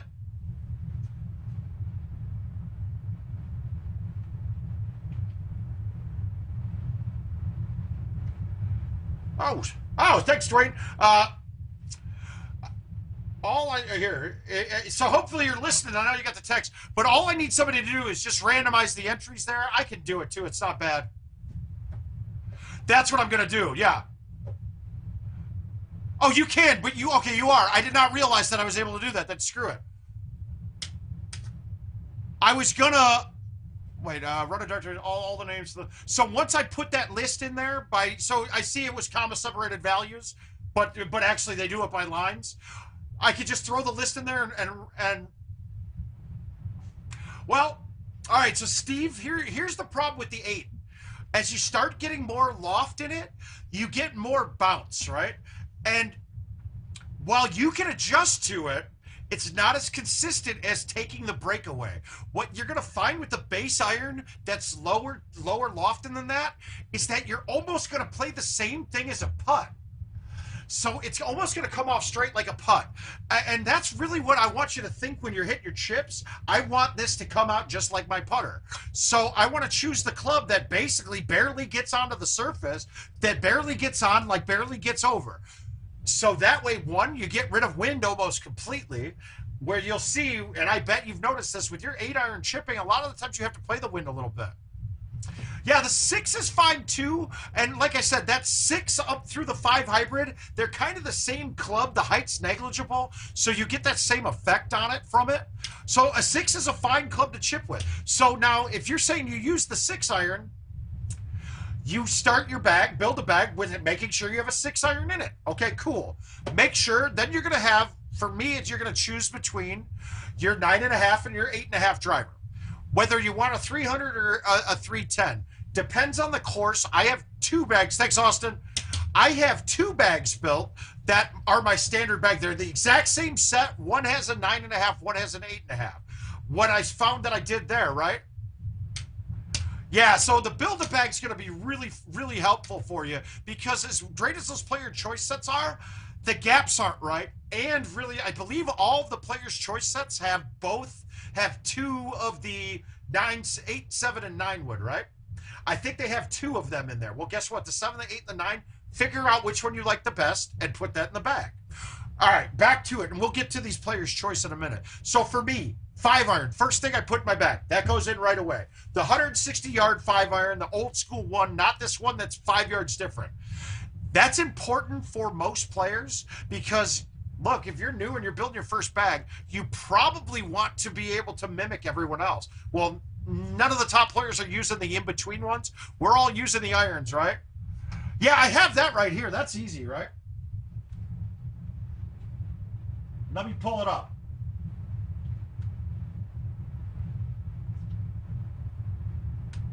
And I was going to get more into this. And I don't remember whether I did the height. No, these were just standard tee. Okay, good. I wrote it down. Haha. Let's share this out and give you guys a link.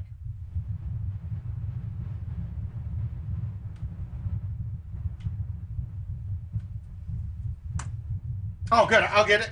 It might take me a second to accept it, Austin, because I think I don't have any free spots, and I got to delete somebody. But I don't want to waste the time here. Oh, we got. Yeah, I'm at max. Yeah, I'll get it going right now. I'll just go through and find 2 people to delete. It sucks. I've been deleting most of the Canadians because they can't play invites, so it's good to get rid of. Okay, that one I haven't heard from him in years. Remove. Hot. No, we want Chris or Todd. We got no. There we go. Remove. Okay, good. Accepted. And accepted. Okay, we're good. You guys are accepted. But, so in there was the driver heights. And what you're going to see here, there's a part of that we're not going to know based off of what I'm sharing there. And, guys, I'm telling you right now, the 9.5 300 driver is the most forgiving and the best driver in the game. Right? It is. It's 100% the most accurate, most consistent driver of the game.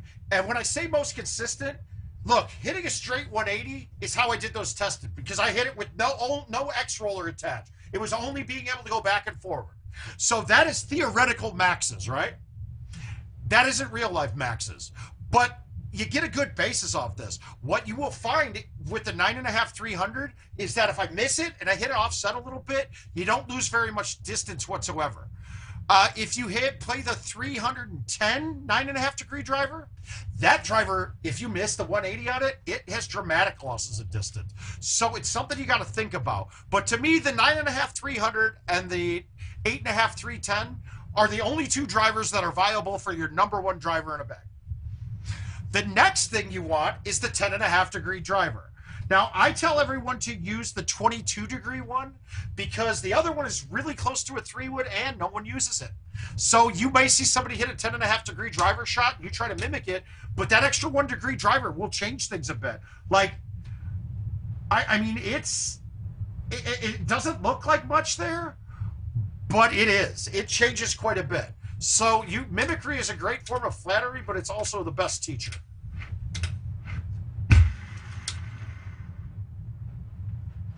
All right, so then I have that in there. All of my bags have a 3-wood at 275, a 4-wood at 260, and a 5-wood at 250. Okay? Now, you can theoretically get rid of the 4 or the 5.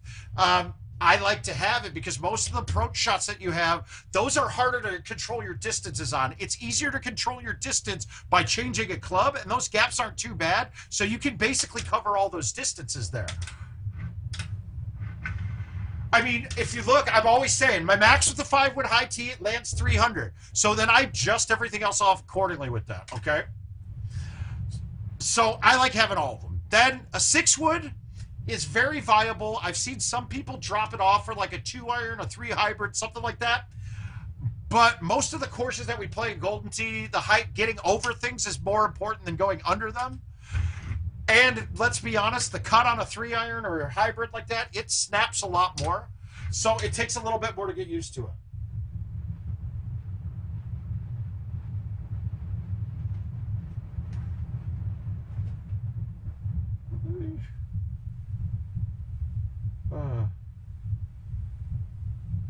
And request an app.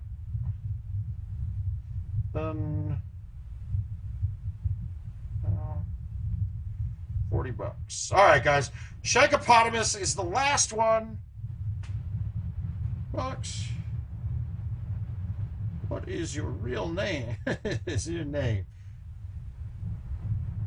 All right, there we go. Yeah, so okay, and then after that, depends on what game mode you're in, right?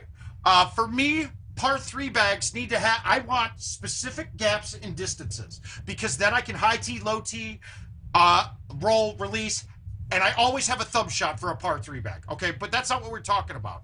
So for me, I go through. Now, I don't want to see anybody building bags with a lob wedge in it. You don't need it on 99.9% of the courses, and the ones that you do need it on, a sand wedge will cover for you.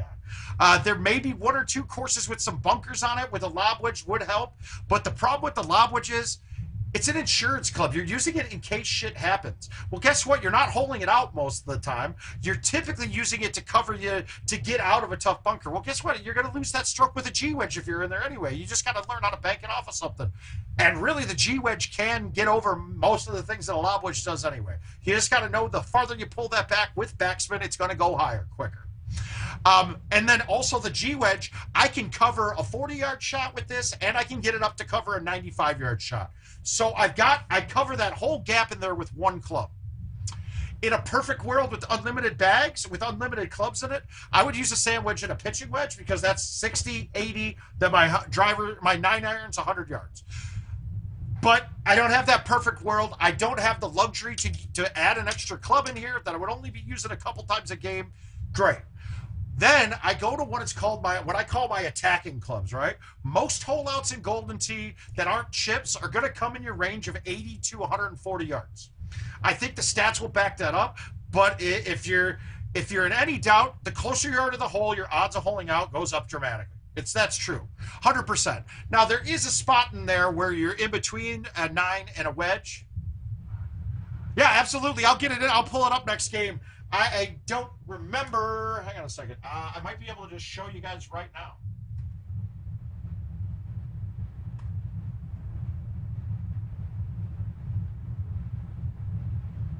It's not set up. Wait.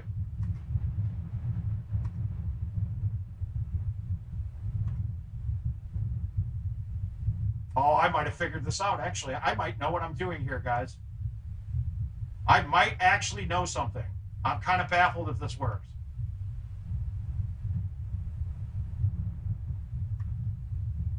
There we go. All right. I did it. I did that all on my own. Oh, good. Good. Gotcha.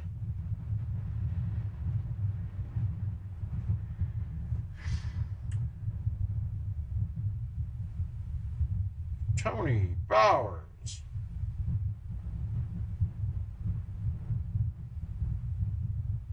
All right, so can you guys see that now? Is it popping on your end? Do you see that? I changed the overhead camera and I put it as the bags. And I see it there. And Kid nailed it. He's got everything right there. He's even got the lofts there too, right?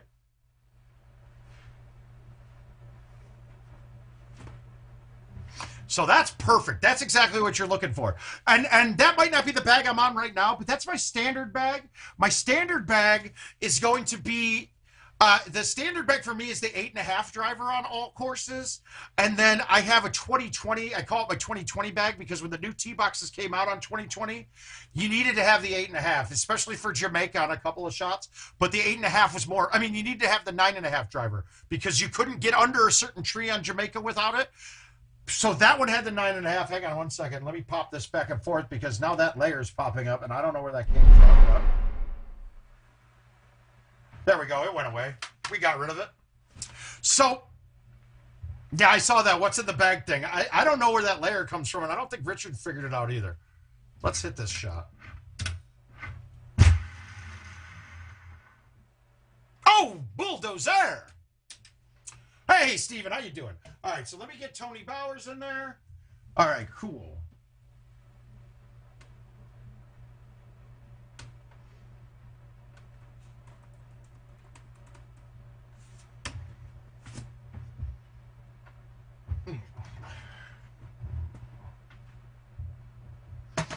Perfect. Okay, so we got that. Guys, I think this will be it. We're going to close it down right now. We're closing this bad boy down. It's done. No more entries unless you really beg when you come in here. But, sweet. Thank you, sir. All right, so that's Shankopotamus. Perfect. Okay, good. So we're going to close it off. Wait, this one does? Nope, that's not it. That's not the right bag. Hang on. That shouldn't be on there anymore. And it hasn't updated yet. This was pre-change, and I think I just picked the wrong one. Let me make sure. Let's see. That isn't the right bag. Please disregard.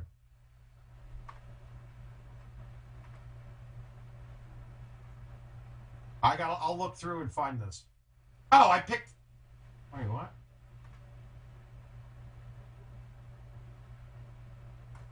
It should be this one. Oh, it didn't change it. Okay.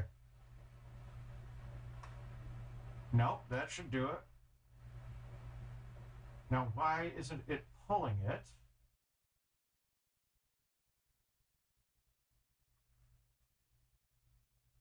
How do I get it to stay? Hang on a second.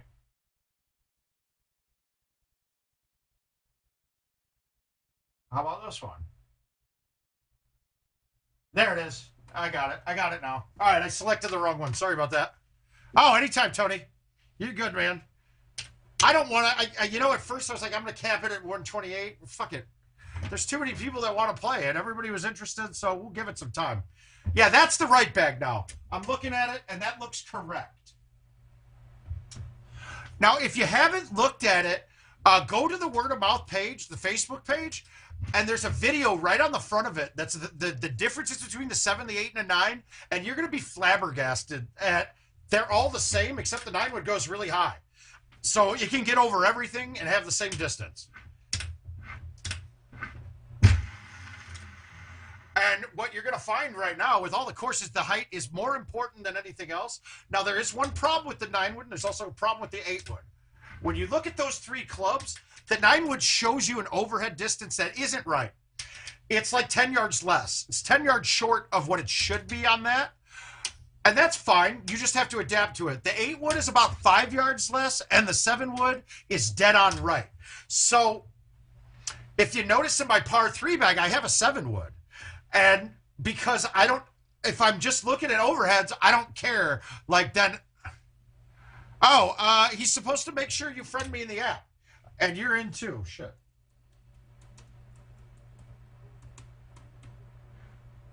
Yeah, Caesar, you're in the tournament now, buddy. Sorry. I don't care what if you wanted to or not, you're in.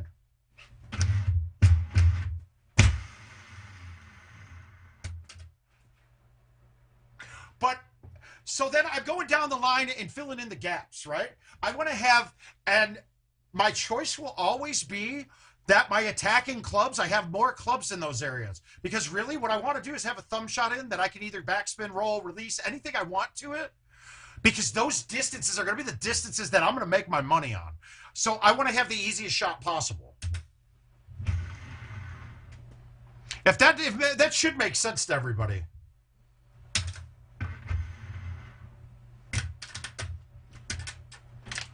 He's supposed to show you what it's like to piss on your own balls. That's what Sean is going to show you. He's really good at it. He does it all the time.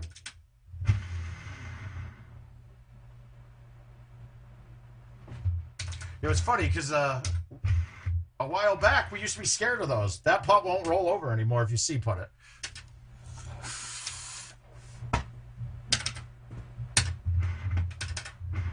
All right, so a perfect example of what I know my high T5 wood on a level shot will land 500 yards. Will land 300 yards. Guess what? I got 6 in my face. It's a little downhill, so that 6 is more like a 7. I can't really fly this. This is going to land at like 298 and be right at the pin. So I can just lay into this. I laid off a little bit more trying to keep the line, but look at, I could not fucking water that ball. There was no way if I just followed the math of the ball. That's it. I couldn't water that shot. In fact, I could do nothing but leave that on the pin. I could have closed my eyes and hit the shot.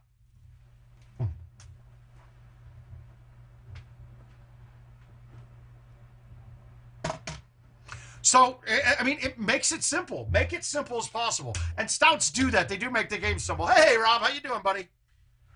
Robert, you're going to end up being the best Golden Tee player his first round ever with how much you watch the show without playing. You're going to end up falling in love with this damn game.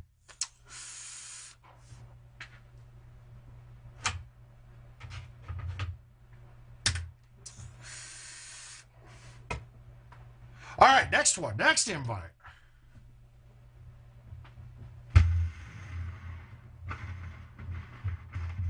I mean, you're getting PhD level Golden Tee knowledge here.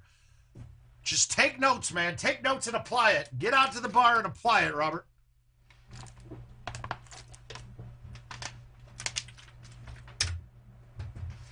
I can. We'll have to. I actually got to come out that way and head up to IT here shortly. All right, so here we'll stop real quick, and here's how I'm going to judge this one. 297. The 10.5 driver. Steve, not necessary with stouts. You get plenty of backspin. Now, if closest to the pin goes back to hole outs matter.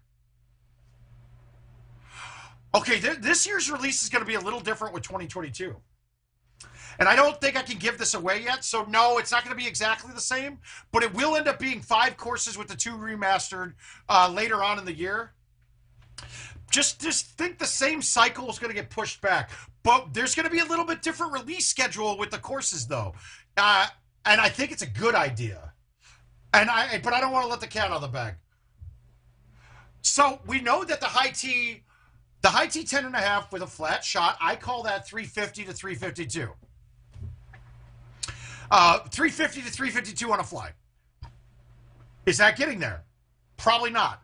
So now I got to go to the 8.5. Now, a high T 8.5, I'm flying that green because I can typically, I know about how far I'll hit it without where it lands. I'm not really ever worried about what it's clearing with this club. I'm not using it for a clear club. I'm using it for total distance. And if I hit this full speed, even with backspin, I'm hitting it about 385 right now.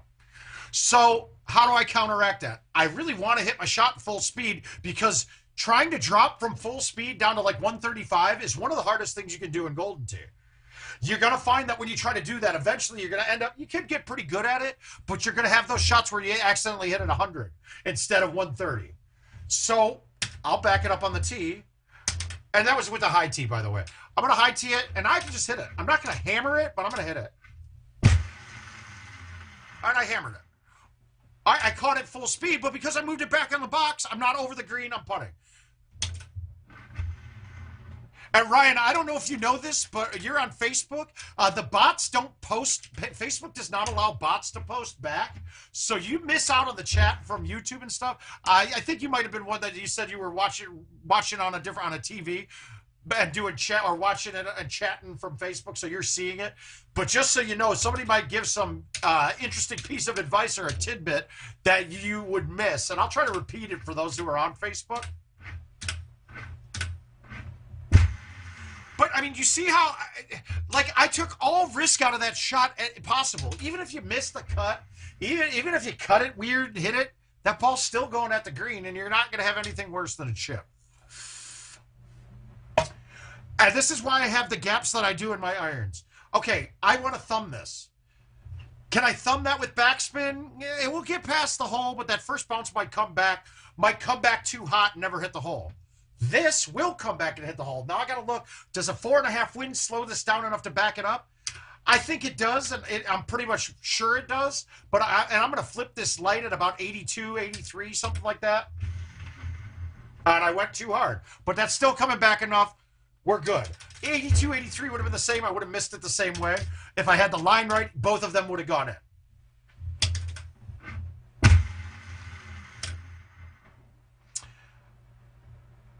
So one of the things to get better right away, figure out your max distances with your clubs and hit those more often. Touch is incredible, but touch is the thing that's hardest to screw with, right? It's the hardest to be consistent with. Thumb shots, you can get really good. I mean, you can pretty much give me numbers most of the time, and I'll hit that number within 2 miles per hour, right? Okay, so I put a link in the chat, Gary, for the yardage, but no, really, those are just things I've done. I'll go through one of these days, and I'll put up a chart for everybody. It's not really necessary, though. Like, I don't know my max yardages. I go by feel on them. I only know a couple max yardages on clubs that I know I need to know what the max is to get over an obstacle. Otherwise, everything's feel. Okay, so like this one. I don't know what my thumb distance is on this shot, but I know that looking at the overhead meter, that's going too far. So I got to put a little cut on this to kill some distance, and I'll hit it with bite, and I won't hit it hard. And I didn't cut it enough, and I didn't take off enough distance, but I'm okay. Except that's terrible. I should not have missed that chip, and I shouldn't have hit a 9 iron. I should have hit a lower iron at it.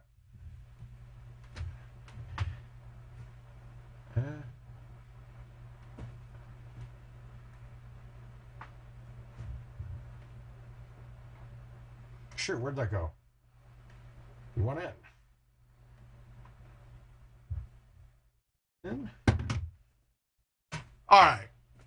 So it's all feel for me, Gary. So like here, okay, thumbing this on a downhill shot into a 3.5 wind for Stouts. Yeah, that's going to be a little bit, that's going to probably go a little bit hot. So, but I think I need this. If I low tee, this is going to come back too hot. So I'm going to back it up in the box, and I'm kind of just going to fluff this. I don't want to hit this over 85, or I think I might go long. And I went way hard. But I got lucky. It didn't go over. Oh, wow.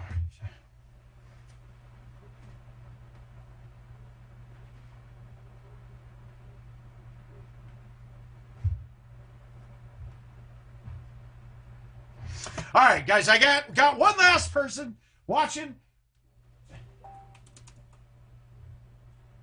And it's, all right, or Zala.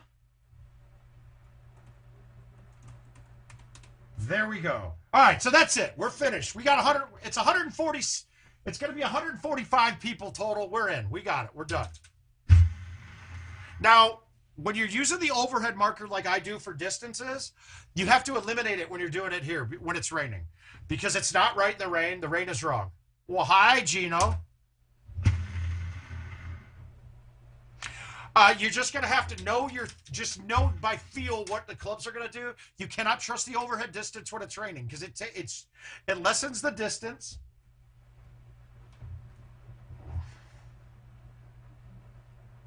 Actually, people are using the ball, using the clubs right now. When they're finished, I'll turn it back on. The great thing about the overhead cam now is it's almost doesn't need to be existent based off of us having a shot meter. But if you guys are done looking at the clubs, I'll put the overhead cam back on. Oh, sweetheart. Woo, close call there. But I get it. I get it. She had the Duke game. I get it. I always feel a little weird like sending friend requests to buddies' wives. Because there were some people in the past that were sending like requests to people's girlfriends and then like hitting on them and flirting instead of actually just like being a good human. And it was funny in some spots, and some people got pretty disrespectful in some. And I don't ever want to make anybody feel that way. But it's Art and Bryn. That don't matter. I'm going to hit on your wife, and I'm going to get disrespectful, Art. Just let you know that. Yeah, I'm just kidding. I love her.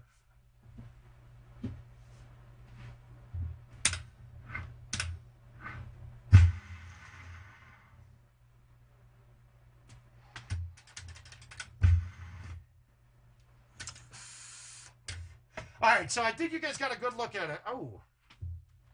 Well, Cube's going to be my Mary. Dre would be my fuck, and Snoop can go. He's fine, but I'm only talking about music. I like Cube. Best lyricist of the group. Dre, best beat maker. Snoop, I don't even think he was ever really a very good rapper. After Doggy Style, I haven't found many of his stuff to be anything worthwhile. Even his stuff with No Limit was trash, dude. Sorry, Snoop, if you're watching. I know you're a big fan of the show, but I love you. I don't love your music anymore. Gotta go here. Gotta go here. Go here. I'm getting dangerous with this shit, guys. There we go. We got it back on for you. Getting dangerous with this technology. Okay, well. There's a big cloud of shit coming, guys. Everybody run for your lives. There's a cloud of shit.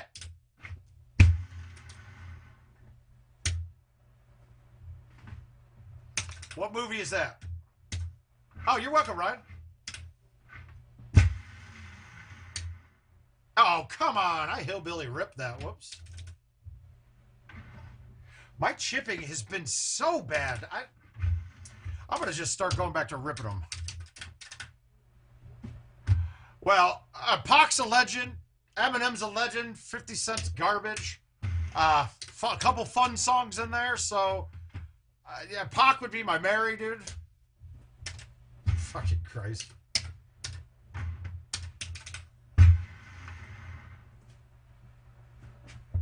Not a very good effort. I'm not playing this course very well this game.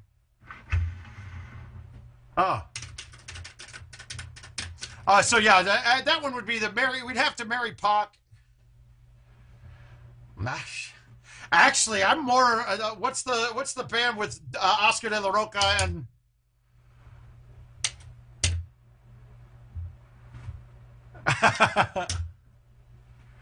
But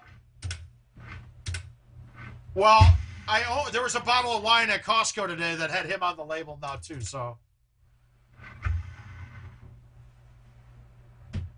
Yeah, but that 9 wood, okay, so that 9 wood, if you see the video with it, it is a tough gap in there, but you'll realize this, the 235 6 wood is actually more like a 225 club.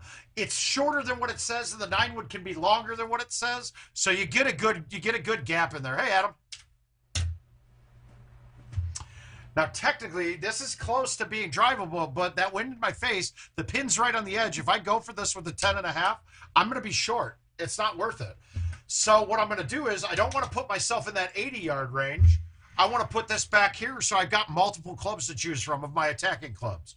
So now I can hit that, or I can hit this. I got all the clubs to attack with. Because I don't know. There's only one great Golden Tee player that didn't do it the way that we do it and try to put yourself in those attacking irons, and that's Jeff McClellan. But Jeff McClellan's an idiot savant. He's an idiot for never changing balls. That was silly, and never building a bag. Now, the balls I can understand because I bet lifetime he made more money than what his balls cost. Like, he made more than if he would have bought balls. The amount he lost did not equate to the amount of balls that would have cost. But not building bags over the years, I think, was silly because you need to have these higher clubs on a lot of these courses. Now, I mean, he hit 6 shots with it, but it was like unnecessarily 6 shots. You didn't need to do it. But he would lay back for a 5 wood.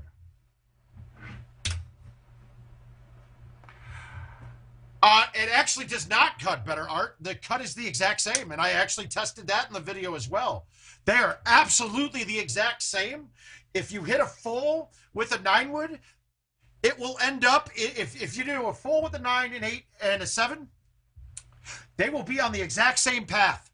Exactly the same. So they're identical in cut.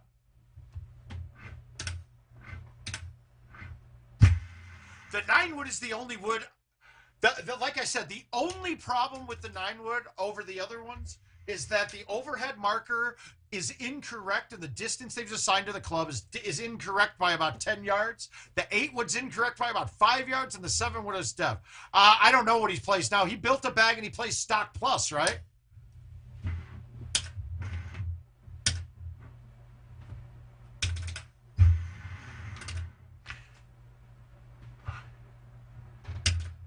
But no, otherwise, what is he playing now?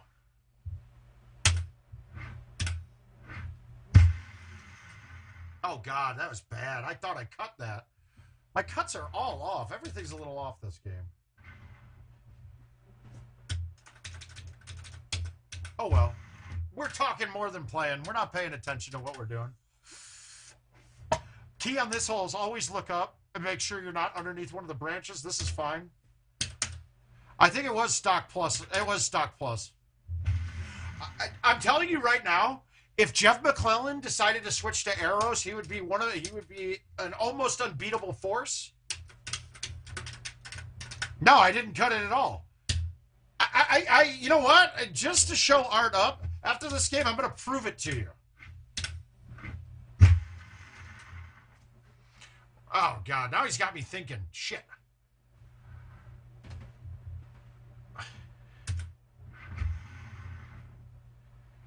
Oh. All right. We're going to prove a point here. Guys, disclaimer, do not do this in any sort of contest or prize play game or anything online. It will get you in trouble. But let's prove a point here.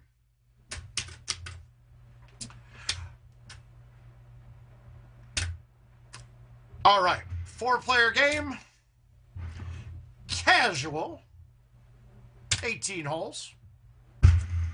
What has the flattest hole one? I need a really flat hole one, long. How about like Bonnie Moore?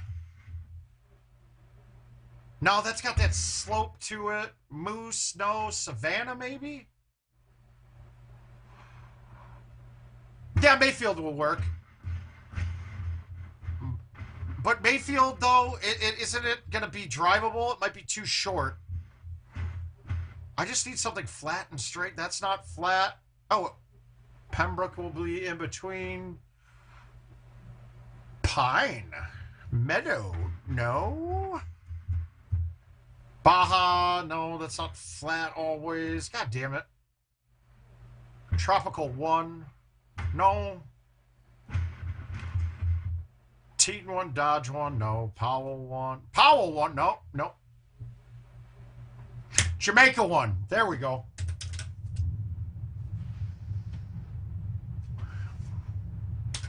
All right, we need to find a bag of clubs. This bag, we're gonna go equipment setup. We need one with a 9, one with a 7, and one with an 8. So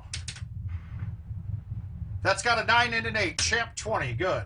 All right. We got 9 and an 8 covered. Good. We're going to go to skip turn. Male. We're going to do the same thing. We're going to play the club with the 9 and the 8.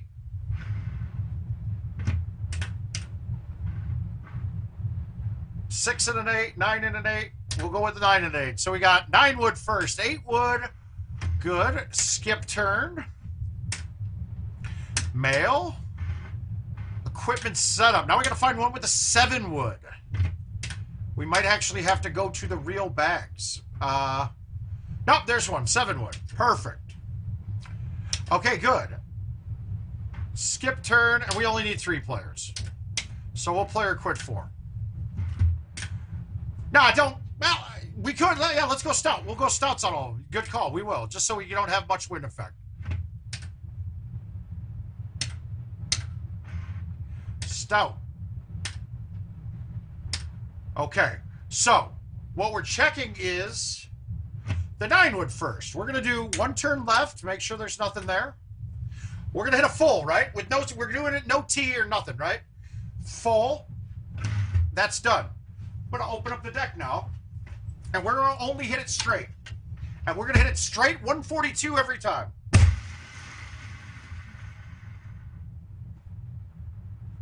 Now we got to put that back in.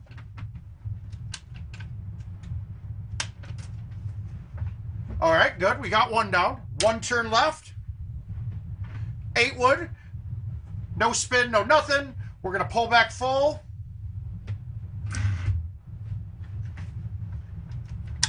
Boom. Dead straight. Now you see that? Look at this, right?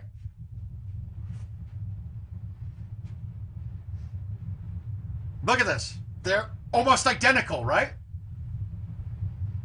I mean, that's almost identical. Now we're going to go to a 7 wood this time.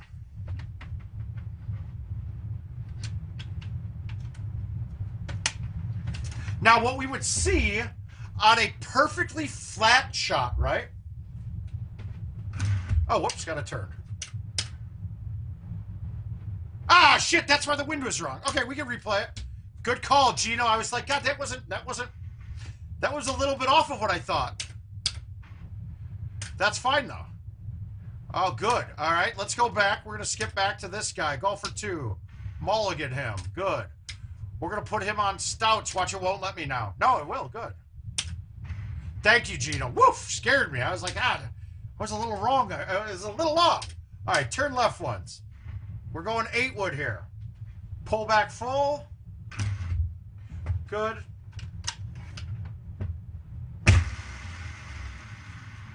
Dead straight. And look at this. Now watch. This is going to be the proof in the pudding right here. Well, we don't have 2022 yet, Marshall, but I'll play any course anytime.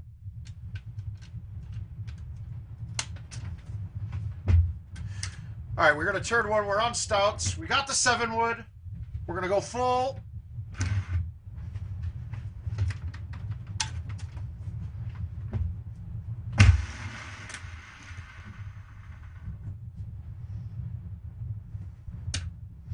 Look at that. They have the exact same cut. You see that? It's a dead straight line between them. It's just in the air a little bit, right? It's crazy, but they're almost identical clubs. Look at this. There's no reason to have 2 of these here. But what we found is it's about 4 yards side and 3 yards forward. 4 yards side, 3 yards forward. And I mean, that's pretty damn dead nuts, right? So the cut is nominal whatsoever, but you notice the distances are way closer. Think about it. It tells me that the 7 wood's what? What's the difference of distances on these? That's what I want to show you. So what are the distances here? 190, 180, 195, and oh, I don't have a 7. What is the difference on the 7? It's not right. That's the thing. That isn't. It's a lot closer than what I'm thinking it was, though. What's the 7 would show? 200. But we're not seeing the overhead view on it. So with the overhead view, what does this show? 210.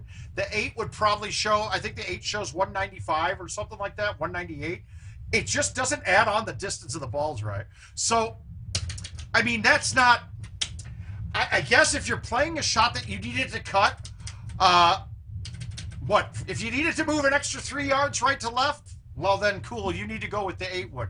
But it doesn't matter. They're the same club, so get the height of the 9 wood. Marshall, we'll be seeing that soon.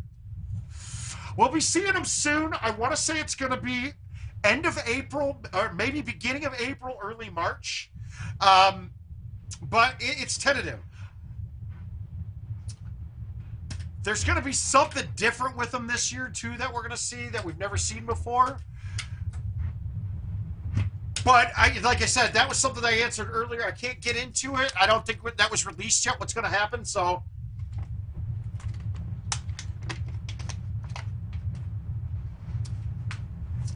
Yeah, but if you were to cut... Now, if I would have played a 3-iron instead of the 7 wood there, though, you would see it about 30 yards more directionally. So that's why the 3-iron... Those irons have benefits with cuts and hitting fulls and stuff, but they're hard to control. That ain't hard to control. So I hope that proved to Art. Yes, I know. I know, mouth is right. I understand. You don't have to say it. We knew it already. But the bigger thing there, did you notice there's no distance? They're like the same freaking club. I mean, they are. They're all like the... Oh, I didn't mean to pick that, but we'll play pie.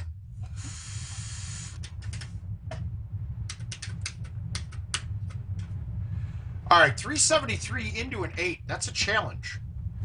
Into a 4. Can I carry this 360 on a fly? Why the hell not try, right? Ah! Why? I just... If she's anything like Jill, she's always looking for people to prove me wrong. Sure, Mark, I'll play some.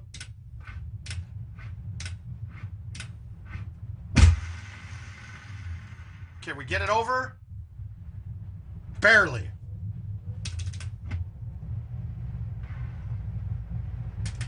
And there we go.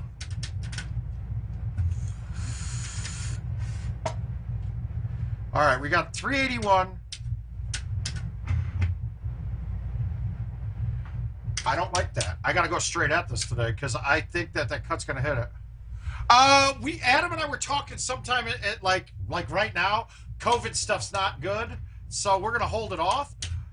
He wants to show me some new stuff that's going to get released later. I believe it means times that you get par or better after being in the sand. If I'm correct, somebody might be able to correct me on it. That's more of a skipper question. He would know that right off the top of his head. Mm.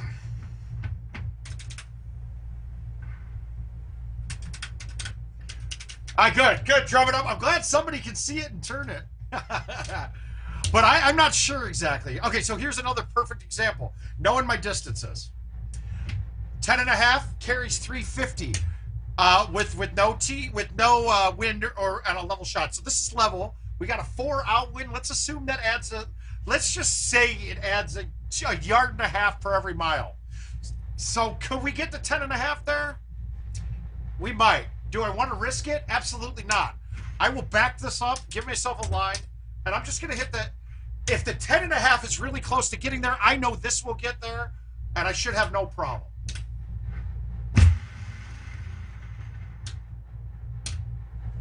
Gotcha, buddy.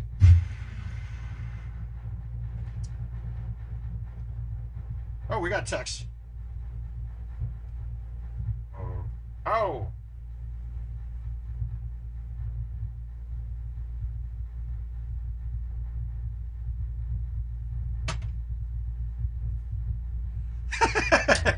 All right, but it's so simple though. Okay, so now this is a hole that actually gives me problems sometimes because I always want to go as far as I can to get around the trees on the left, but I get stuck in that stupid fucking tractor, right? Now today, I think I could just bomb this straight and go over with the 9.5. Now, did I get it around to the right enough? Yes, I've got no trees in play. We got nothing there. So we're going to let the 3 move it left and let the release make the right 4 kick in. And I think I sprayed it a little, but it might get it. Nope, I did. I sprayed it a little, 1 click right. That straight shot probably works beautiful.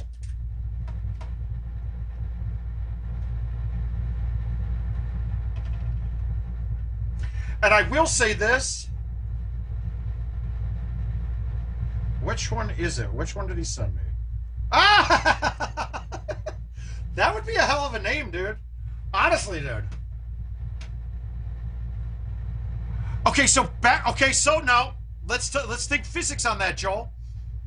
Let's say you're hitting into a 15-mile-per-hour wind and the ball goes higher.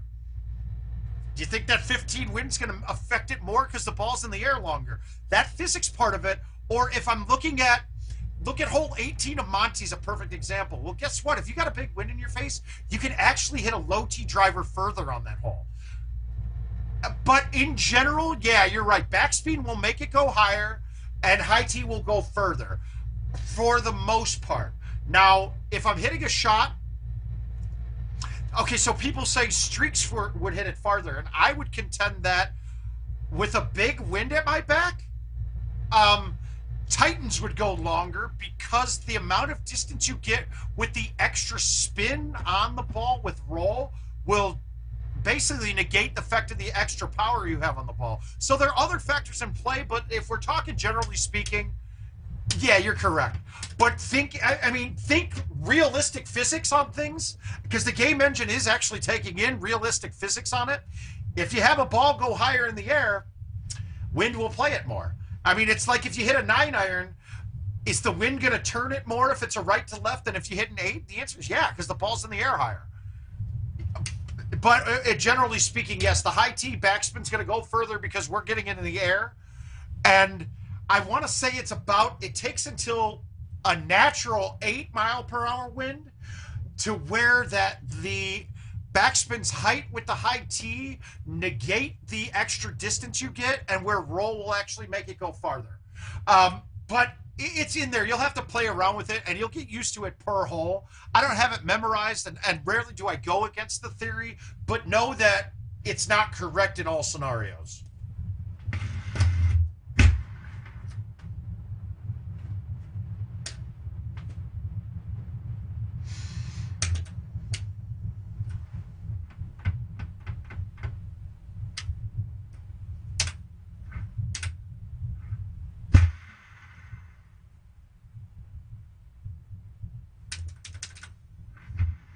Yeah, I just hate using the word always with things because somebody's going to always come up with someone will come on, and then I go use the always term, but someone will come up with a reason to disprove you. But you are correct for the most part. Now, this is why I choose the 7-wood because I mean the G wedge instead of the other wedges, instead of the sand wedge. Because on this shot, if I was 40, I'm fine.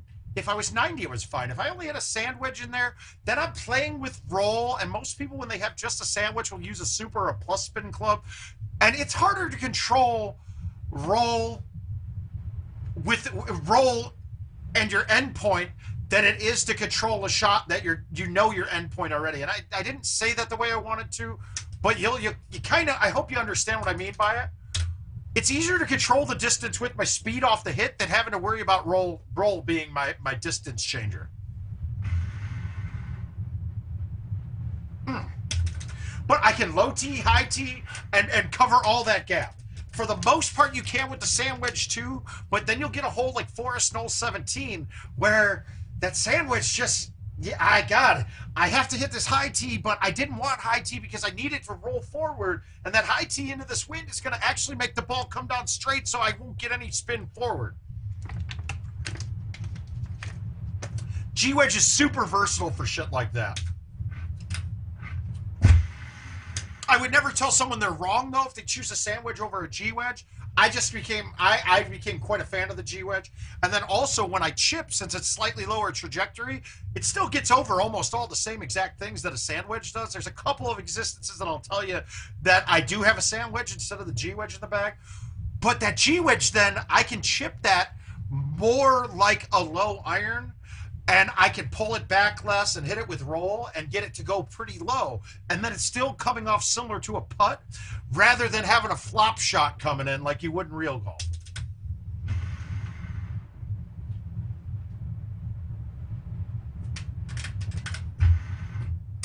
And really, when in doubt, Golden Tee's physics is actually pretty realistic. It's also why I can't play real golf anymore, because I think I should be able to do all this shit on the real course, and I try. And then instead of making a chip with a 5-iron, I have to make my way to the pro shop to go buy a new one because I just snapped it in half. Come on, get back. All right, we got lucky. We got an invisitory. I got close enough to it that it disappeared. Whew, close.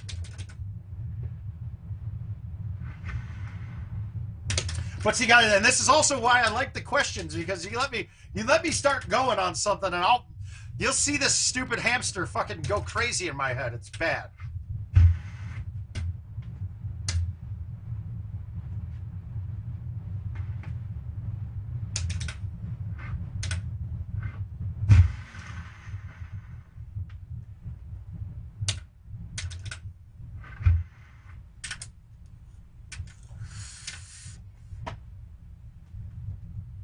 All right, so my list of things to do is somebody wants to know, I think I'm going to, when we get the mixed tees, there was a question on Facebook about knowing yardages and like having fairway markers kind of thing. Has anybody ever done that? And I talk about the distances coming in, but I think when I do the walkthroughs on the mixed tees ones with the telestrator, I'll make points of distances coming in. That's a big one. The second thing we got tonight that I want to get a list up and put on word of mouth is maybe just normal high tee, medium tee, low tee, theoretical distances with every club. And when I say theoretical, they're going to be straight back, straight forward. So you're going to get the max on a straight shot with them. And I'll start charting all that off. For me, I wouldn't be using it, but I can see how it could be something really good to have for newer players, or even people that are just building different bags so they kind of know. And honestly, that might be something I could get them to include in the game. Ooh. Oh. Well, we do use it a bit. We still do use it a bit. And I mean, I use a broken formula for. Okay, formula here is perfect as well, guys. All right, We're assuming this shot is level, which is pretty level. So with no wind, 350 to 352 carry distance. I don't care about total distance. We're on this shot especially, we're looking to get over an obstacle. So we got a 350 to 352 carry distance. We got wind at 45 degrees, so we'll assume it's 4 going with me, 4 going sideways. Half of that, we got a 2 out wind here, basically. So let's add another 3 yards. So we could probably carry this club about 355, maybe, if we hit it dead nuts straight. Okay, so we got a 355 on a dead nuts straight shot. How far is that pin from the back of the green? I'm going to say that's a bare minimum from the front to the back of that green is probably an 80-foot putt. So we got roughly 27 yards between the front and the back. So let's just say that pin's 20 yards from the front of the green. 355 to the front of the green. This is real close, right? We're real close, right? I just moved him out of the way. I was actually doing a job interview, so I didn't want it there. We don't have a lot in front of it. So we got 355 to the front of the green. Now, the straight line distance is a bigger gap, so can I push it a little right and have it? Yeah, I think I can. I think this is going to be a 10.5. But, well, I think I can get it there. You might not hit dead straight shots, right? What you need to know is the 8.5 clears the trees, except for that one branch sticking up, that one little fucking curve cock that's right in the middle, dead straight in front of me. So I could technically hit a 9.5 straight to a straight line to the right and get this over. Now at 375 with an outwind, am I worried about it clearing it? Probably not. So let's hit the 9.5 and see how it works.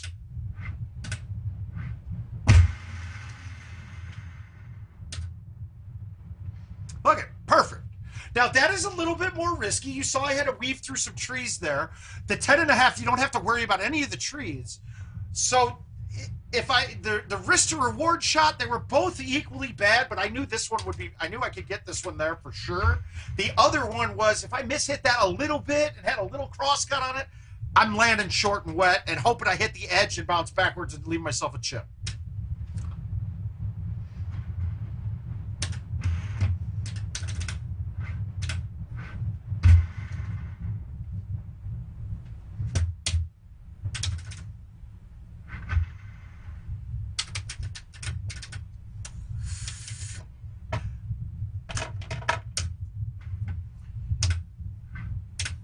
All right, this is easy. Just, I could high tee this one.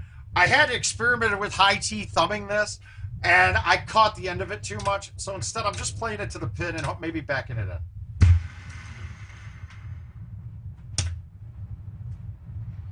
I can't do much more than that, you know. But like I said, remember, hitting the ball 130 consistently, it's hard to do. It really is. Hitting at 142, I could blindfold myself, play lefty, and blackout drunk and hit at 142.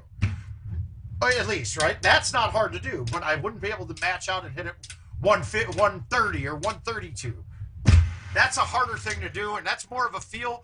And really, it's something you're going to graduate into. So work on max distance, getting max distance. And once you get that down, you can basically navigate every hole. Maybe not hold everything out, but once you know where a ball's going to land on a fly, fuck, dude.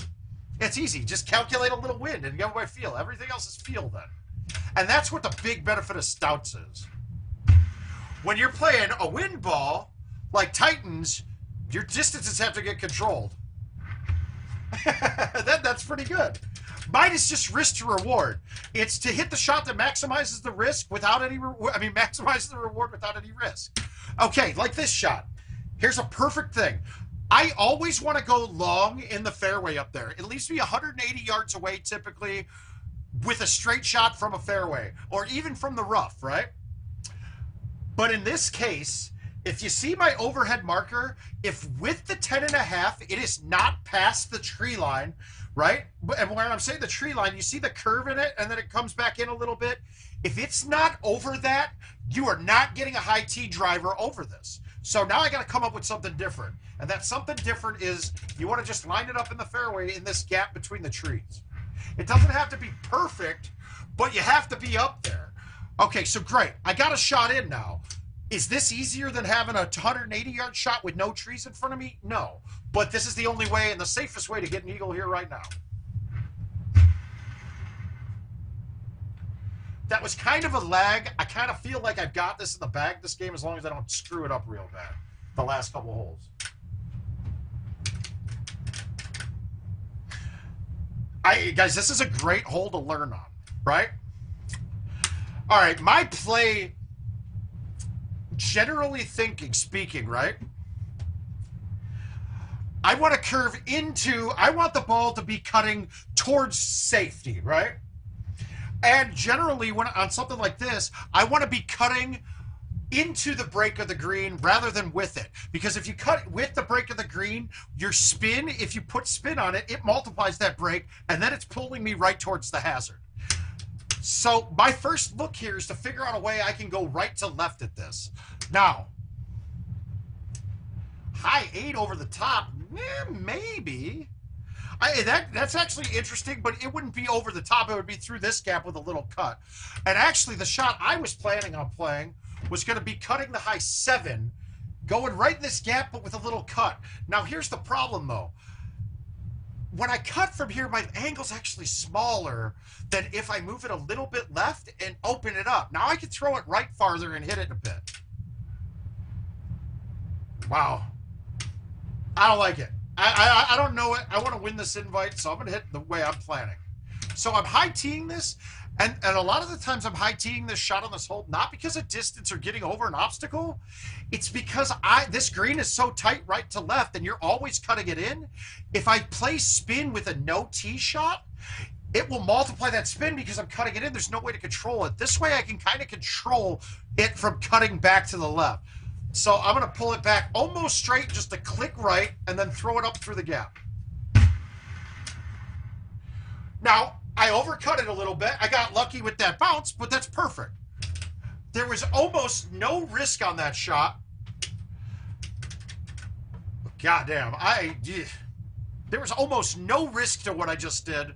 Even though you think there is, there isn't. There's not much you could fuck up there. Now, let's do the math on this. This is a little bit uphill to the green. So let's just say the max I can land this on a fly is 350. I got an 8 out wind. Now my max is 365, let's say, with an 8 out wind. We're saying about 1.5 yards. So we got about 12 wind, 12 yards getting added with that wind.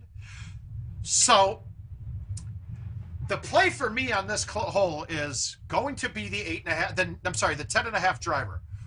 But that pin is at 355 with the 8.5, with the 10.5 driver with this outwind. I would have to dumb it down to get it to be pin high. So you know what I'm going to do? I'm going to go down to this. It's only 2 degrees higher than the other one, so distance is just a little bit less. Even though it looks a ton less, this should get there no problem.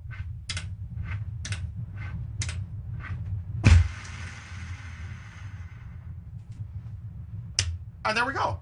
We were safe. Everything's safe there. There was nothing about that could have gone wrong. Oh, dumping it in. Oh, I broke my machine record on the course at least. That's good.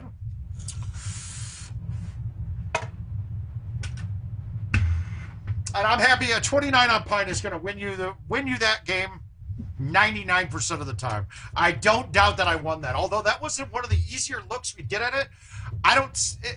Most people playing stouts wouldn't have gone for one because that took a perfect 180 just to get it over the water. It's 1-2 that I would contemplate switching to arrows on or even Titans on because Titans would have been on the green. But that just means I have to play win the rest of the way, and losing a stroke on hole 1 is not worth the change in balls.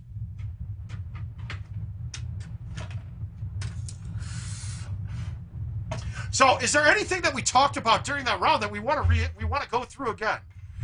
Well, let's play Gomez. He's right here. That's not yours. It's did it not accept? Muklewicz. Medium 9.5. Wait, what? Medium 9.5. God. Okay, so Dan, maybe medium 10.5 on that actually. Because I think the medium 10.5 would probably have a higher carry distance with an 8 out wind than the medium 9.5 does. If the medium T, that actually is an interesting thought. The medium 10.5 might have gotten there, but I mean, do I want to play the shot there that I know is going to be safe, and at the very worst, I'm going to have a chip? or do I want to hit a ball that I could go in the water on? In the case that I was at, a medium tee shot had a better chance of making it, and a shorter putt. My putt wasn't a gimme by any means, but it also had the risk of hitting the front edge of that green and bouncing to the left into the water.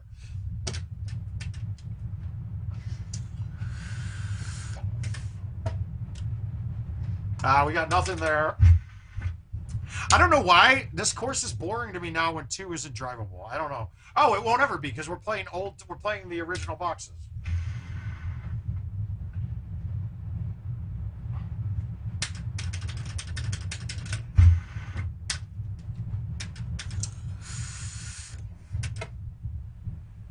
All right.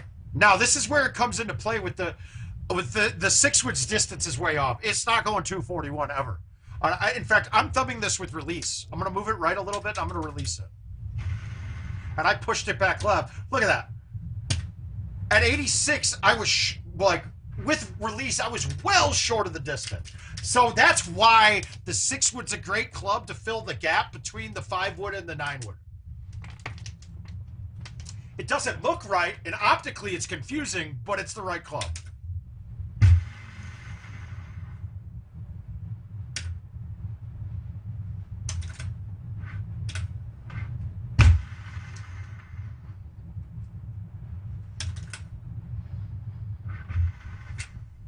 But I like that idea. I never even thought of a medium. I mean, really, I probably could have even dropped down to a 4-wood after where we saw where that landed.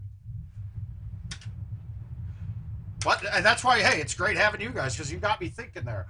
All right, so for all intents and purposes here, 303, the 5-wood is going to land 300, a little more. That's probably the shot I can hit with a high tee. I don't like it because that needs a perfect shot. We're going to just back it up. This is going to be uber safe. It's not going to be over the green. It's probably not going to be pin high. It's going to be a little long, maybe 25-foot putt in.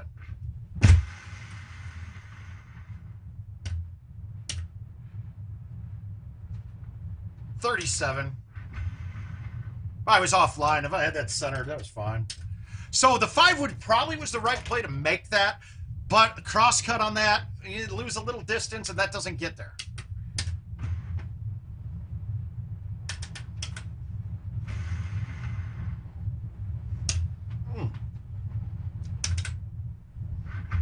So the great thing, if you've noticed this, if you're a thumber at all, that the lower loft of the club, the lower the percentage you get at the same number as another club of the distance that you're going to get. So for instance, if I thumb this straight down a fairway shot, since it's never getting in the air at all, and the bounces slow it down, you get most of your distance when the ball's in the air.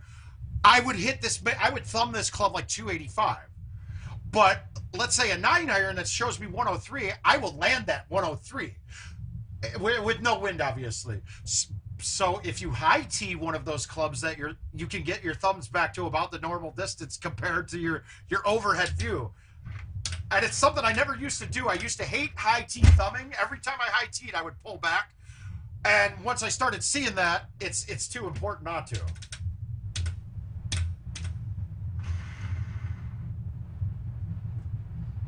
That was a bailout. I wasn't getting aggressive with that. I fucked up the tee shot. If I was in the fairway, that gives me a chance to make it.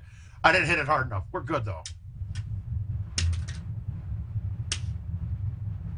All right, so 290, high 5-wood ain't getting over the screen. We'll back it up a little bit.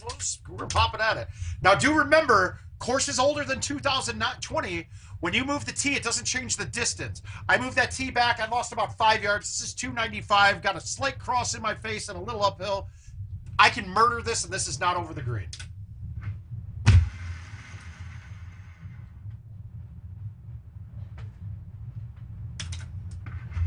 So what I did there was I made it to where I can max out my shot, and maxing it out is repeatable. Most of us hit the ball well hard enough to get it over the distance that you need.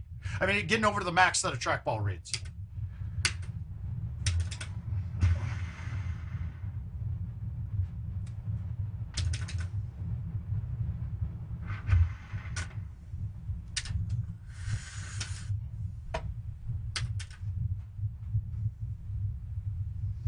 All right, so you got a couple different plays here. This old box, though, no matter where you laid it up over here, it would give you a rough look into it. If you put it over here up to the left side of the fairway, you got a straight shot coming in. You got wind straight in your face. There's nothing better than this than going over there.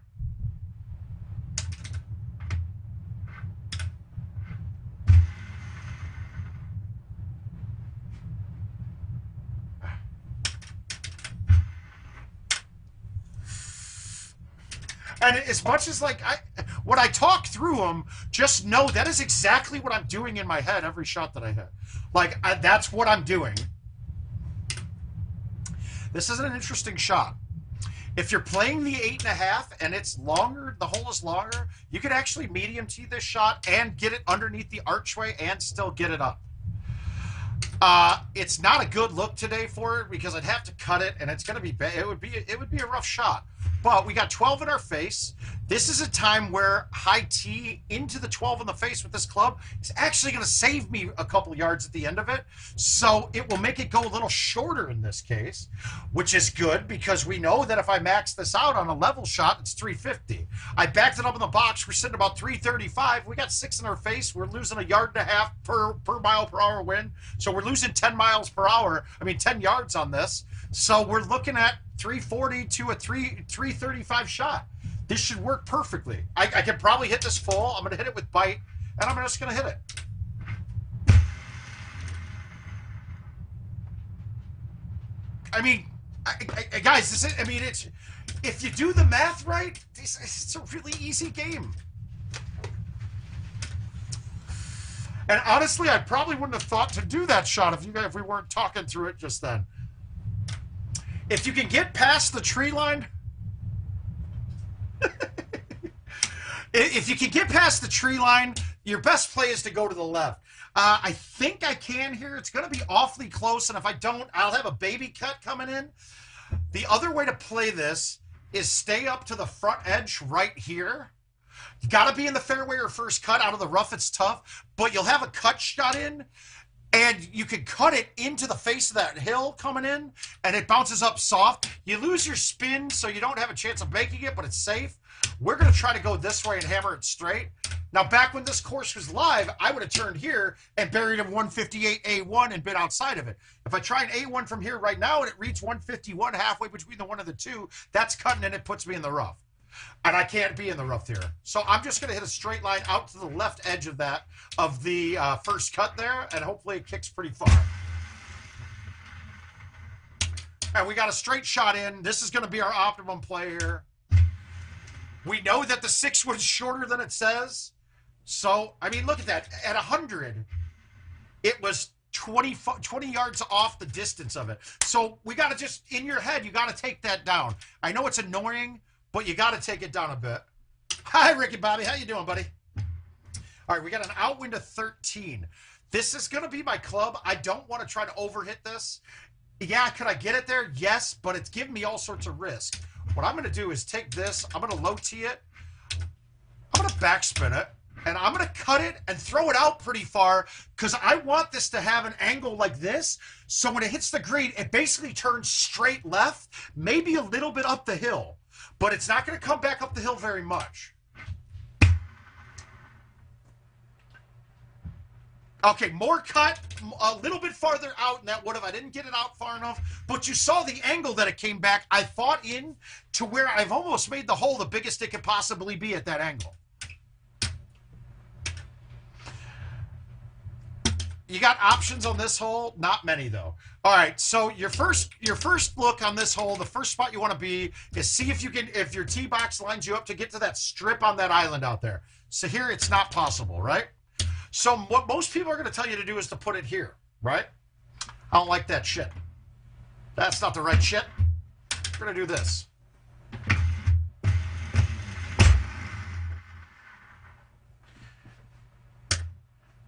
Oh my God, I got a smooth shot in. Boom. Boom. Now, The key there, though, is before I was 100% confident on it. That one I needed to get, if I don't get that out fully, it's bad. So what you can actually do there, turn an extra turn, full C, and only throw it a little bit out. What I learned is hitting it off that wall will always kick me out away from the rocks, and that's all I'm looking for.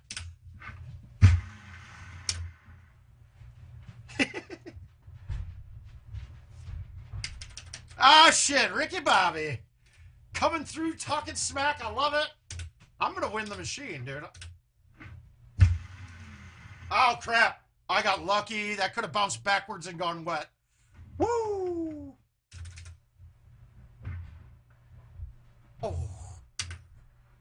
Oh, God. Giving it away right here. That's bad. Honestly, other than the machine, the home editions that are shipping right now, this machine's... I mean, it's running all the best hardware. It's got a fast SSD in it.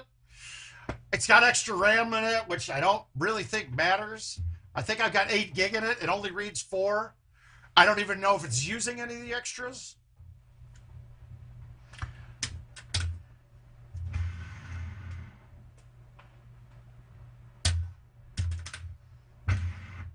Let's just... Here you go. For you, Gomez. We'll just won't... Oh! I gave you a chance. Now, you may see me do that, thinking it's being cocky. It will tell me, if I try that putt, I almost can tell everything about a trackball there. If I spin the ball to A and it doesn't make that putter come down, I know that all my shots are going to be a little bit off. And actually, I thought you were correct on it, but it actually is reading 3624 on it. But it is a 32-bit OS, and I think I agree. But they do ship with only one. Oh, I'm gonna actually outline my dick all over it, like from all sorts of angles, so they can always touch my wiener while they're playing. That's what I'm doing with the machine. I mean, I don't think you can find another machine in the country that is so put together well that somebody can flip it and pick it up and keep playing without it rebooting. That's quality right there. But you are right on it. He is right when he just said about the 32-bit OS. That's another one of the problems they were running into. And guys, this is why. Why, you're gonna send me 100 instead? You don't have the chain? You don't have extra 20s to make chain?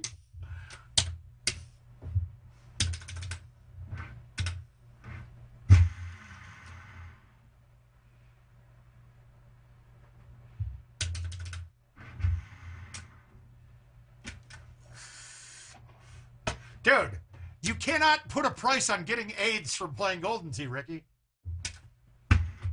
You can't put prices on that. But, ads, just for your sake, that's where a lot of the problems with Watch Dogs were coming from. They were pulling... it was all a memory issue because some of the stuff that they added, it was calling for things that were 64-bit things. And when the game got it, it just didn't know what to do. And if you know anything with Linux, that Watchdog is basically saying, we don't know what to do right now, and this could be a security violation. So we're going to reboot you. But it was all them adding stuff for it was the 32-bit machines were calling for 64-bit shit. I mean, that's the basic premise of what was going on with that. And it might not even have been called in the machine. It might have been calling ITnet for something that was 64-bit because they're updating ITnet to a 64-bit system at the same time as porting this software over as well. So they bit off a bit more than they could chew, but it was funny. Some people gave them very good tests to go through and find this problem in the code. And I don't know. They would never admit if they used somebody outside of their expertise, but... And like I said, I'm not a programmer by any means. I've got a basic understanding of things. You're not going to talk over my head too much. But if you start talking about actual code, I don't know. I don't know what any of the characters mean. I can read it and kind of understand and follow the path, but could I type? Could I write it? Absolutely not. All right, we've got We got Beatty. We got a Beatty. We got Beatty. This is a repeater.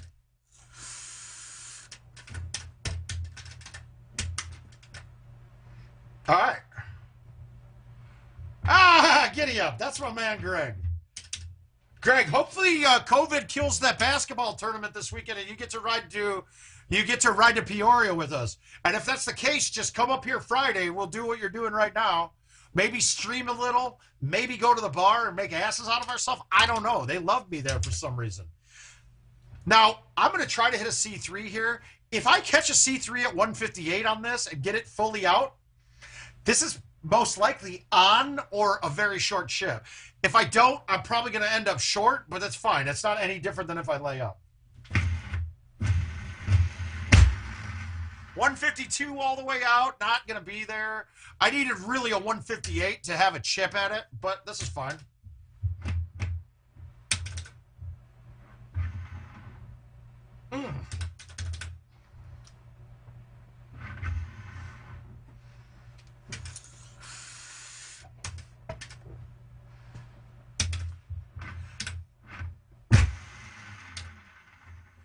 And Greg, just for your sake, kids do multiple things a year that you can watch.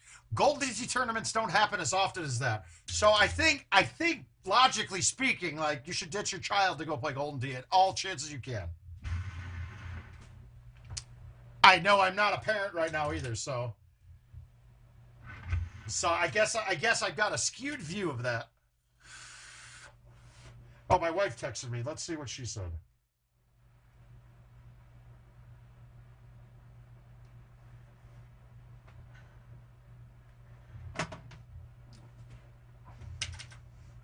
Well, oh, I'm not wearing it. Is he a Bulls fan? Hopefully he is. This is the hole I was talking about. When the pin's up top, the 5 will never back up enough. The 4 will never back up enough. You have to land short of the hole, bounce past in order to back it up enough. But let's just go right at this. We're going to just pretend that wind match this up. We're going to just thumb this straight. Hopefully by then. Uh-oh. Oh. Now, this is where you could have watched me sitting as my opponent and saw, okay, Mouth moved it to the front left corner. He hit it with release and straight with a 5-iron. And he rolled right at the hole. He missed it by 2 inches left. I'm going to do that same shot, but move the tee 2 inches to the right. And guess what? If you can mimic me, you're making that then. That's the scary thing about stouts and the shot meter. Well, GoldenTeeTV era is ending. It's becoming the PGA GT.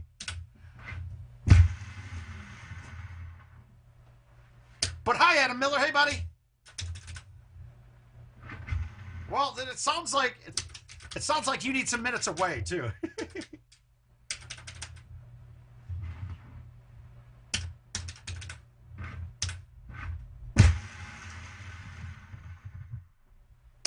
Okay, that I've thought about that as well.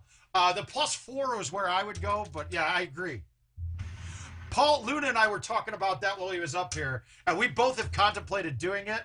I just really, that one hole where I might get an extra 5% chance of making it. And really, it's not an easy shot to hole out.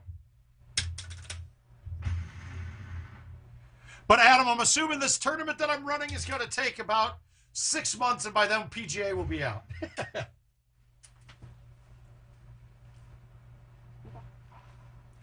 But Adam, I might be staying with you a night and do the same thing I did with the last time I went to IT. But Adam wants to show me some cool shit, so I'm excited. This is a shot I contemplate a rare full on for me, right? Going here, hitting the full and pushing a little right, but I don't think that full, I think it's not enough. So I'm going to just play it here. I'm going to play it with bite.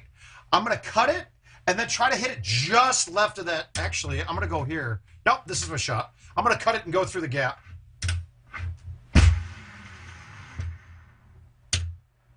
I hit the branch. All right, we make a chip, though. I got no feel with that right now, but it'll come back. Oh, sweet. Giddy up. Now, this is another one, too. This hole as well is the same kind of thing. The only way to make this is to land it right next to the hole and then have it come back in. I can't hit a 4, will never back up. So I have to pull this back. And now I've taken away my advantage with stones. Jason, I got to go through and I'll, probably tomorrow sometime I'm going to start getting invites out. But I tell you what, we could definitely get the brackets going. In fact, why don't I do that right now? We'll stop. You guys talk amongst yourself. Good. Let me grab this. We will grab all of the names. Copied. No, I didn't. It didn't copy.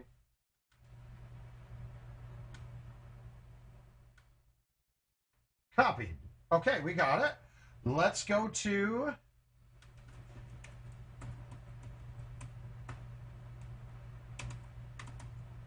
word of mouth AOA. Okay, good. Log in. I want to say it's Facebook I logged in with. Let's see. Yes, it is. Good. Okay. Let's go down. Let's go here. Where is add participants? How do we do this? Log. No. Hey, it didn't log me in. Oh, okay. Now I'm in. All right, there I'm in. All right, let's go bulk add. Ugh, why did they give me that one?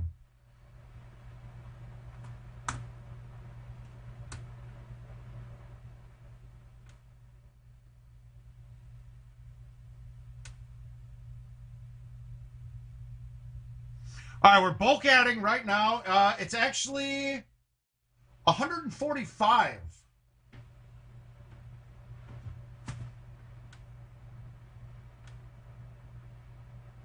Shuffle seeds. 1,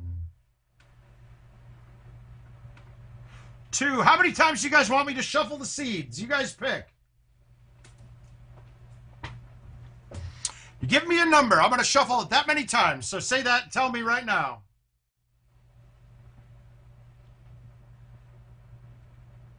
Yeah, he is.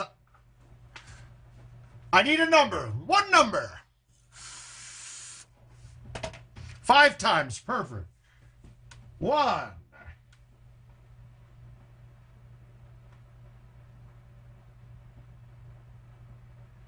Why is it taking so long to shuffle? Hurry up, game. Okay, good. 2.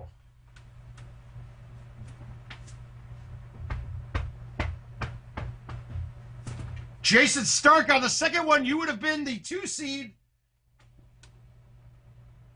3,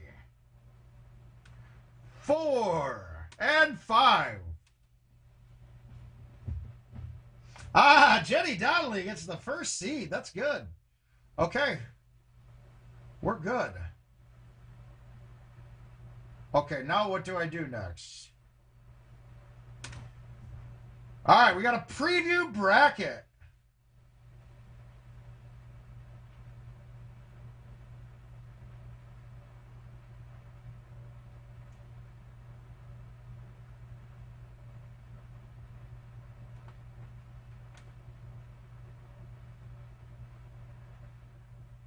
All right, let's go. I'm going to start the tournament, and then you guys can see it live.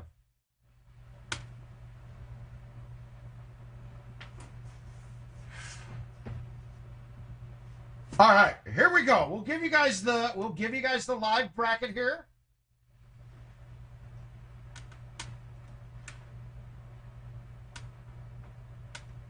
There we go. And here's the live bracket, ready to go. It is absolutely rigged. Jason Stark is going to win another thing.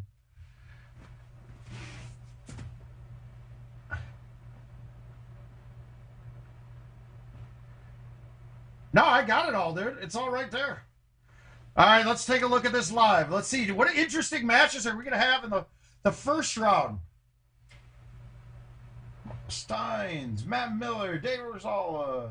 Oh, Luna. Luna has to play In the play-in. He's got to play in a play-in game. That's good.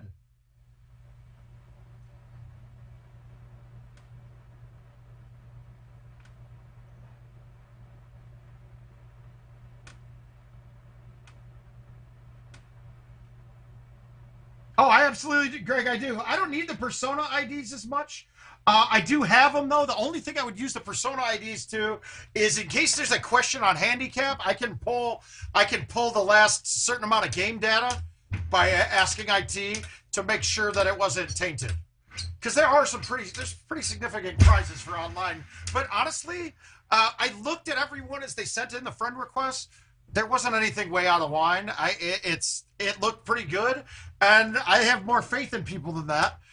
It's also why I do not lock the handicaps, and then I will look at when I'm sending the invite. I will see both their handicaps right then, and then I will calculate the strokes as we lie.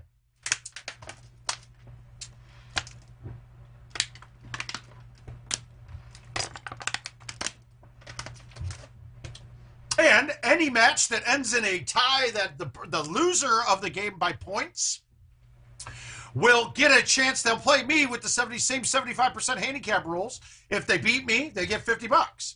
If they don't win, then I said God have mercy on their souls.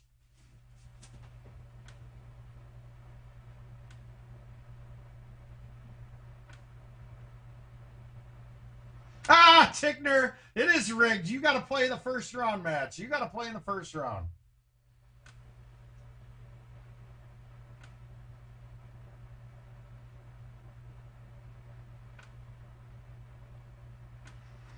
Well, we rigged it.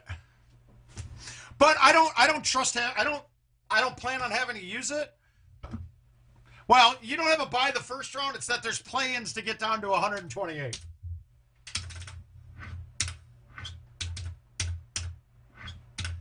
But I still got it. Now, guys, that could tentatively change. I'm not going to release it out yet. But as of right now, that's correct.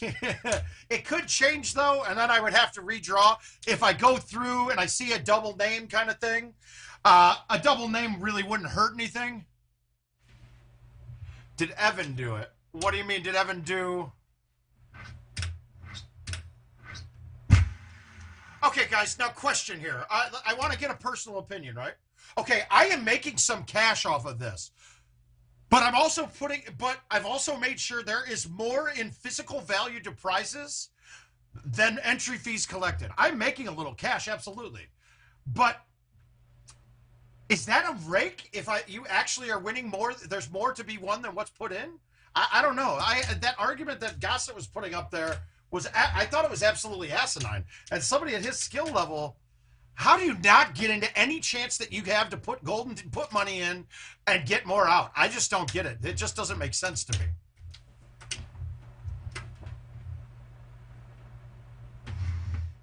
But we know that Paige is the financial guru in that household, though.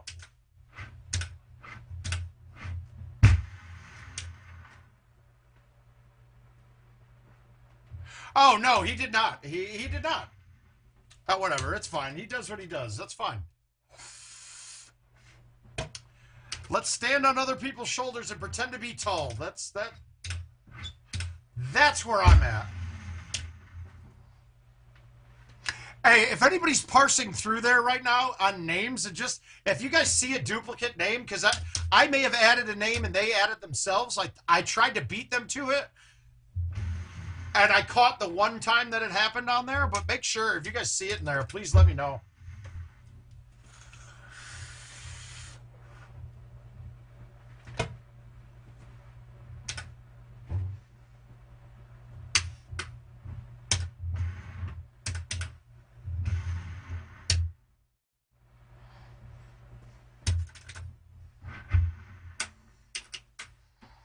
Yeah, but if you guys are parsing through there, please let me know.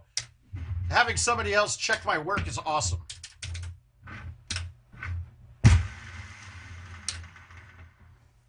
I didn't realize, too, that challenge lets me choose the link, too. That was good.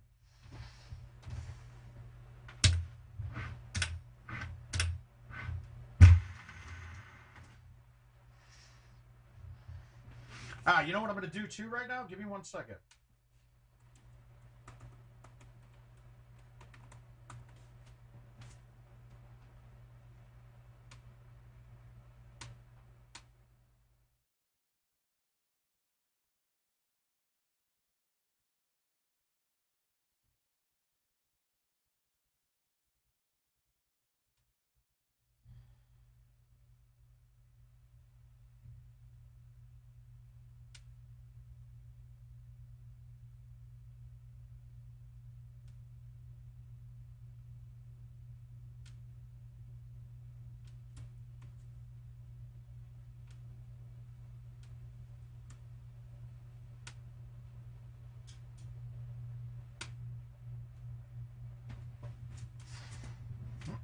All right, there we go. Oh yeah, well, and actually, you guys just saw it. The signups was the hardest part of it.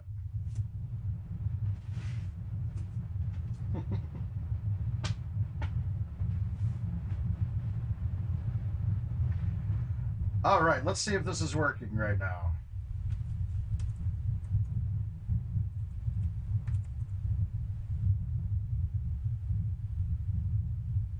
Ah, it did. Okay, so here, guys.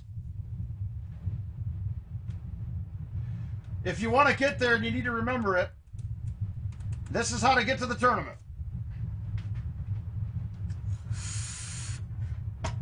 I love it. You guys, I got some really sick-ass domain names to use. I got one. I can't believe IT doesn't want it from me.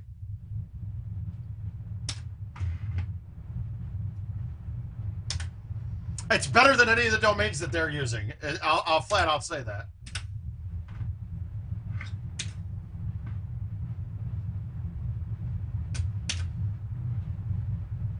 I don't like this hole. I never have.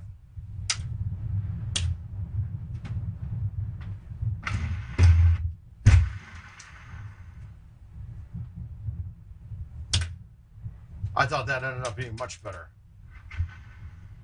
Whew.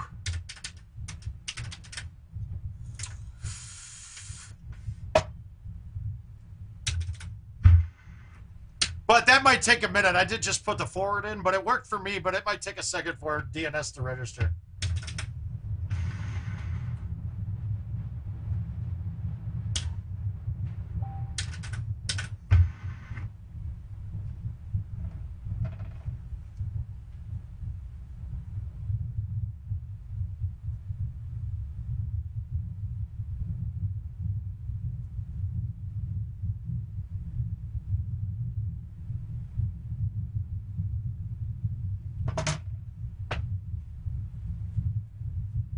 Yeah, you know, that angle that it was on, that one branch on the left is a bit higher, and I always question that it's going to hit it. Because I have hit it in the past, so I hit something that was pretty safe. All right, that 6 is going to hit that tree, so I'm going to cut it around it a little bit. Oh, wow, I murder bonered that. Shit.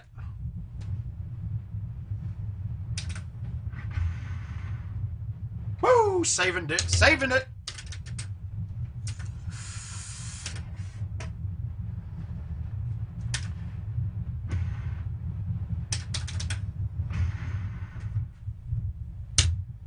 Ooh.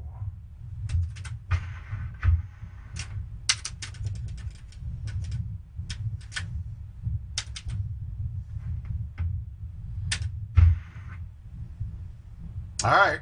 I hate this because you can hit the underneath of the second tree. I don't like this shot, but I bitched it. I didn't hit it hard enough. I should have hit the 10.5. I'm dumb. Now, I've never gone wet down there. Ooh, that's fairway. That's not. Wow. All right, we'll take the par. All right, so I think the bracket's looking pretty good. I think that looks right.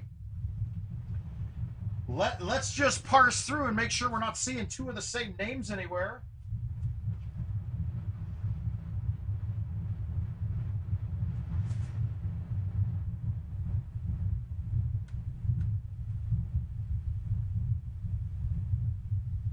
Does it have, I want to make sure it's double limb. Did I make sure I programmed it right? Oh, I didn't want flowers.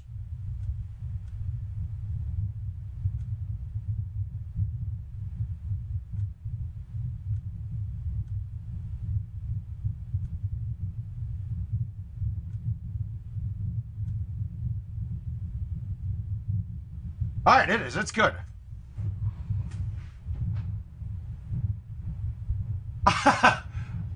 Why is that? Where is that at?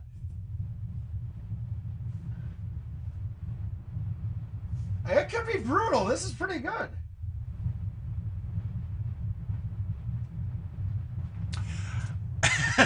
Hey, no, Sean, it had nothing to do with Vector Room.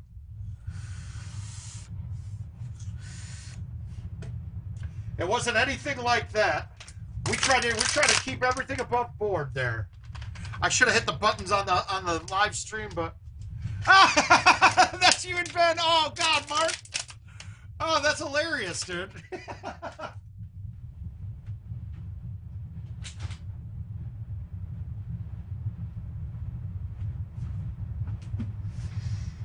All right, though. Well,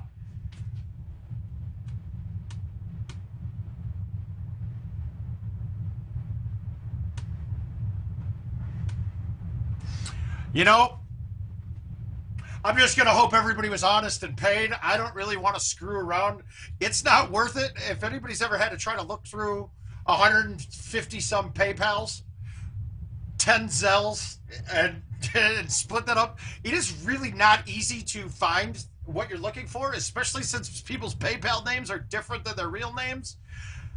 I don't really give a shit if somebody didn't pay. They'll make up for it somewhere, or they'll go 0-2.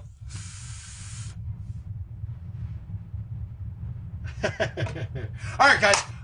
We went through a bit tonight. I need to take a break. I need to sit down, relax for a bit.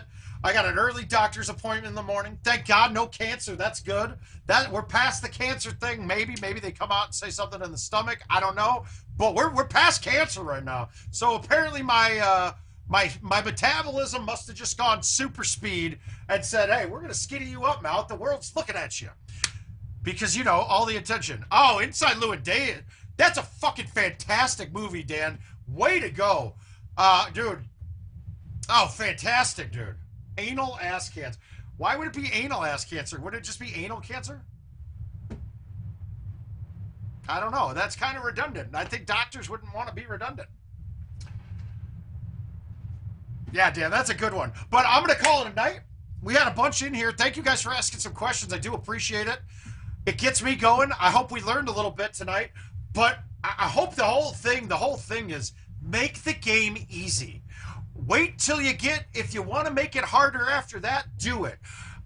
If you're just starting off and you want to learn to shape the ball better, don't start off with stouts. You'll have to learn how to shape the ball but it's harder to shape the ball with stouts than it is with a wind ball, because most of the time you're shaping into the wind, so it gives you a little bit more leeway. Like a 6-wind, a cut into a 6-wind, that 6 will help you from overcutting it a lot. And if you undercut it, a 6-wind doesn't stop it from cutting. But if you're cutting into a 3-wind, it is really hard to be precise to have the cut into a 3-wind. It's almost straight back and throw it out to fight those winds. It's a different style of cutting that you got to learn. But it's almost better to learn with the Titans. Otherwise, everything else, make it simple. And then work the repetitive things out. Chipping, repetitive. Putting, repetitive. You got to do that a lot of times. There's no magic answer on how to putt. That's going to be totally internally done. You can get an idea, but you need to keep doing it to get better at it.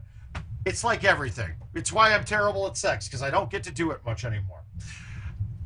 But in the end, it's fun as hell. These guys are great to play with.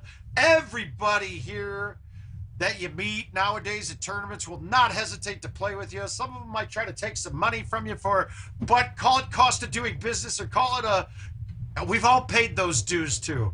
I won't do it to you. I'll try to teach. But otherwise, get out of here. Have a good night. Enjoy your families. And start looking for these invites tomorrow afternoon. I'll do them. I'll start sending them out. I might send out this first round of the play-in kind of part of it right now. But other than that, we'll start getting these going mainly tomorrow, and I'll get all of them going. So keep a lookout for them. I appreciate it. Have a good night. Word of mouth loves you, and we're out.